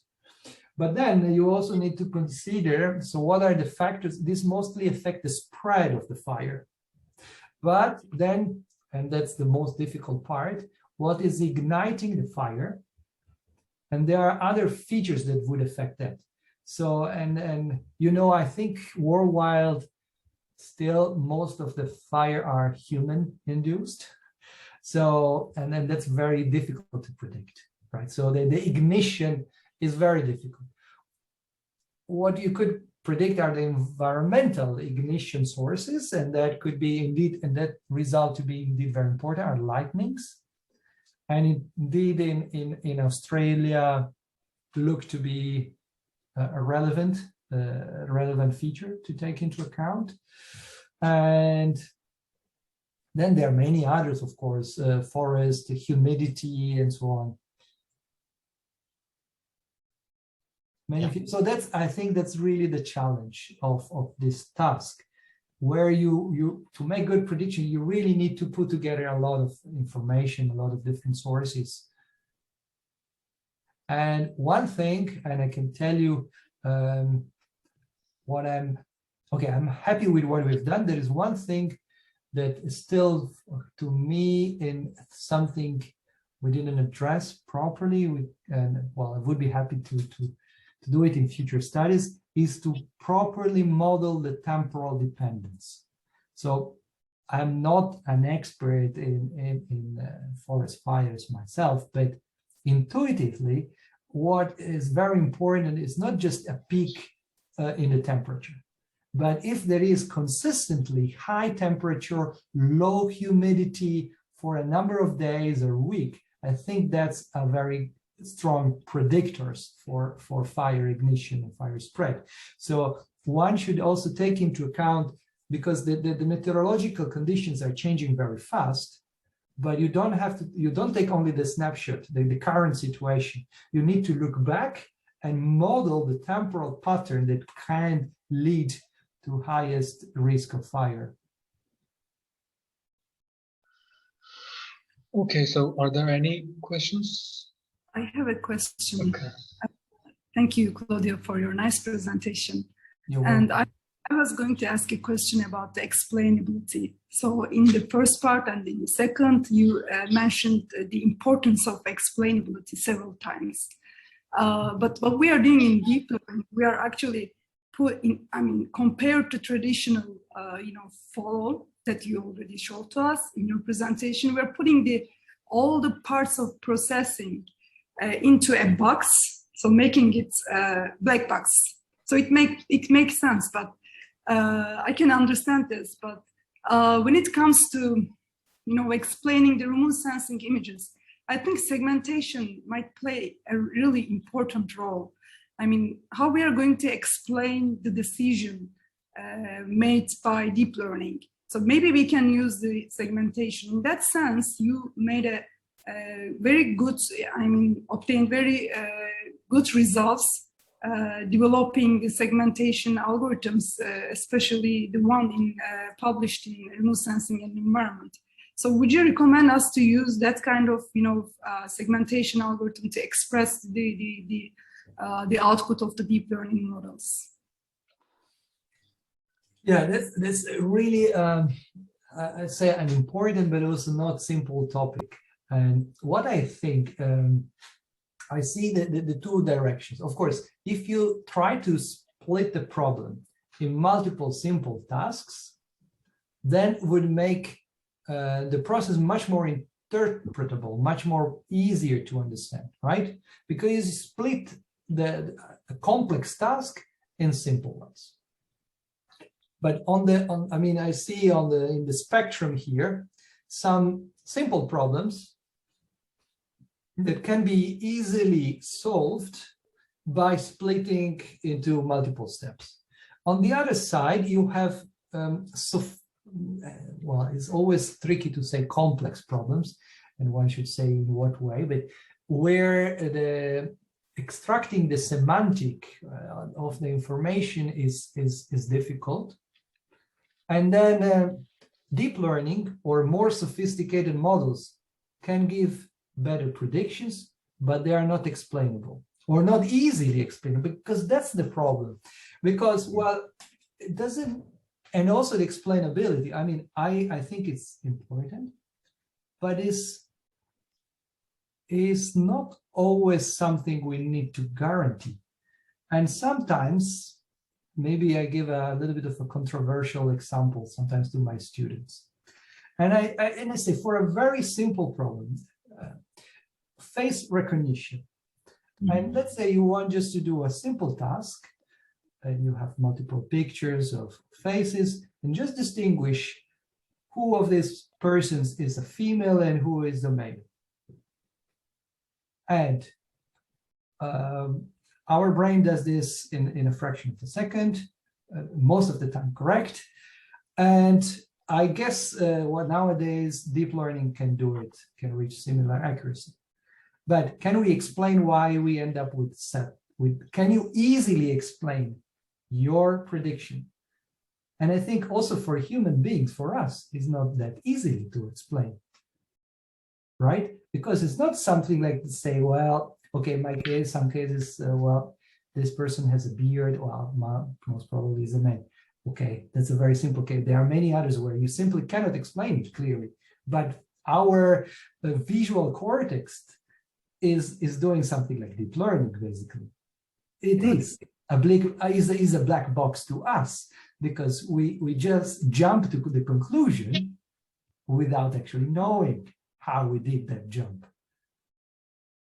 Yeah, but sometimes, if it's a clear point what I made. Sometimes deep learning is better, doing better job than us. Maybe we can, find out some ways to explain these complex models.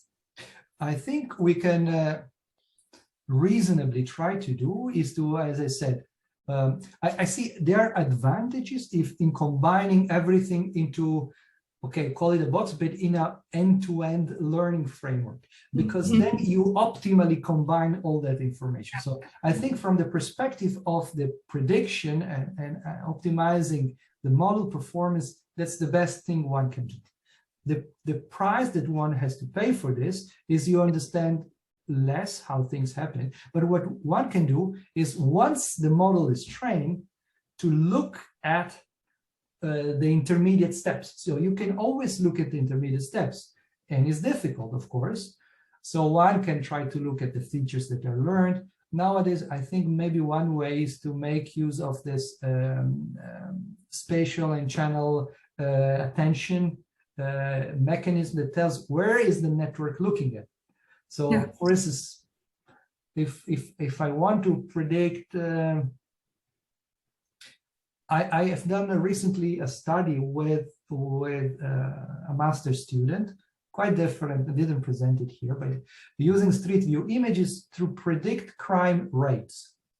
Mm-hmm. Okay, so with street view images, you see a lot of the neighborhood, and there are also urban theories that say, well, so-called the broken window theory, you know. So in certain, there are certain features that what are an indicator of higher crime rates.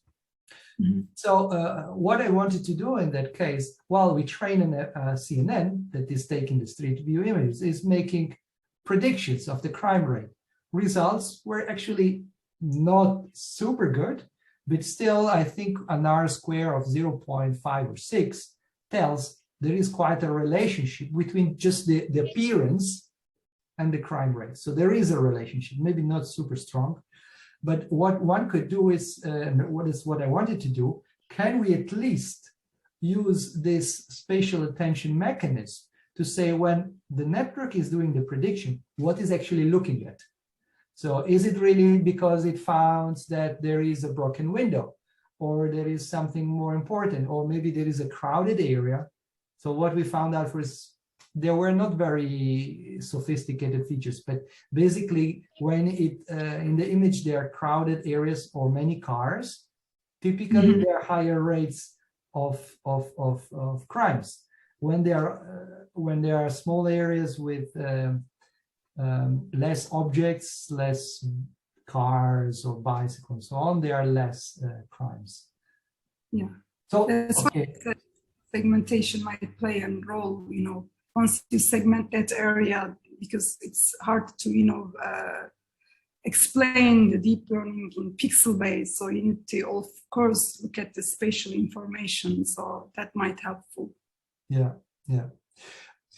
Well, if I might add just one thing, that's really my opinion. I've been thinking of this. So I think explainability is important, but it's important for scientists, most of all, for us, for the scientific community, to understand how the models work and so on.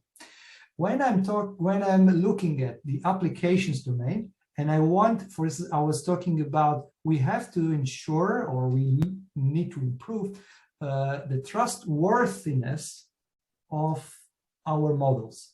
And that is in not within a scientific community, not necessarily, but we need to have trust from not experts. And then at that level, I don't think the way to ensure trustworthiness is to guarantee explainability. That's simply not feasible from my point of view.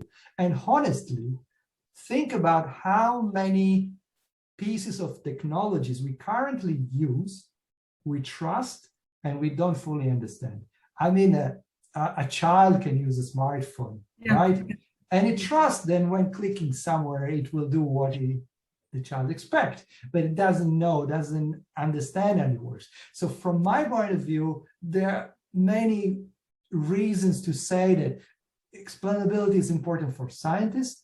It is not the way, it would be the very hard way, but it's not possible to guarantee explainability to ensure trust in people. Yeah, good summary. Yeah, I agree. Thank you very much for your answer. Okay, so I think there are no more questions. So Claudio, I would like to thank once again for joining us today. So it's a pleasure for us to have you with invited speaker for our summer schools. So I'm sure that the participants have really enjoyed your presentations and very beneficial for them, for their research purposes and for further applications. So do you have any final remarks or? No, I would just really thank all of you with all my heart. I think you did an incredible job organizing this this summer school in this challenging time. And despite that, I think you did a very good thing by opening this to whole Turkey, but to the whole world. And yeah, so thanks a lot and congratulations to the whole organizing committee. Thank you very much. And thanks, thanks also the participants for participating and actively and asking questions. Thanks a lot. Thank you very much. So before closing the session, I'd like to remind for the lectures that will be given tomorrow. So I'd like to share my screen. So I guess we have completed the sessions for today. So on Wednesday, on the morning session, we're going to welcome Professor Sébastien Lefebvre from France. And in the afternoon session, we'll be having Davis Tuia from Switzerland. And in the morning stage, we're going to deal with the good practices and solutions for complex data and remote sensing based on deep learning. And in the afternoon session, we will deal with prior knowledge and deep models for remote sensing. So try not to miss these very interesting talks that will be given by invited lecturers. Okay, so if there's no more comments, I'd like to close this session and see you tomorrow. Thank you very much. Bye. Bye. Bye.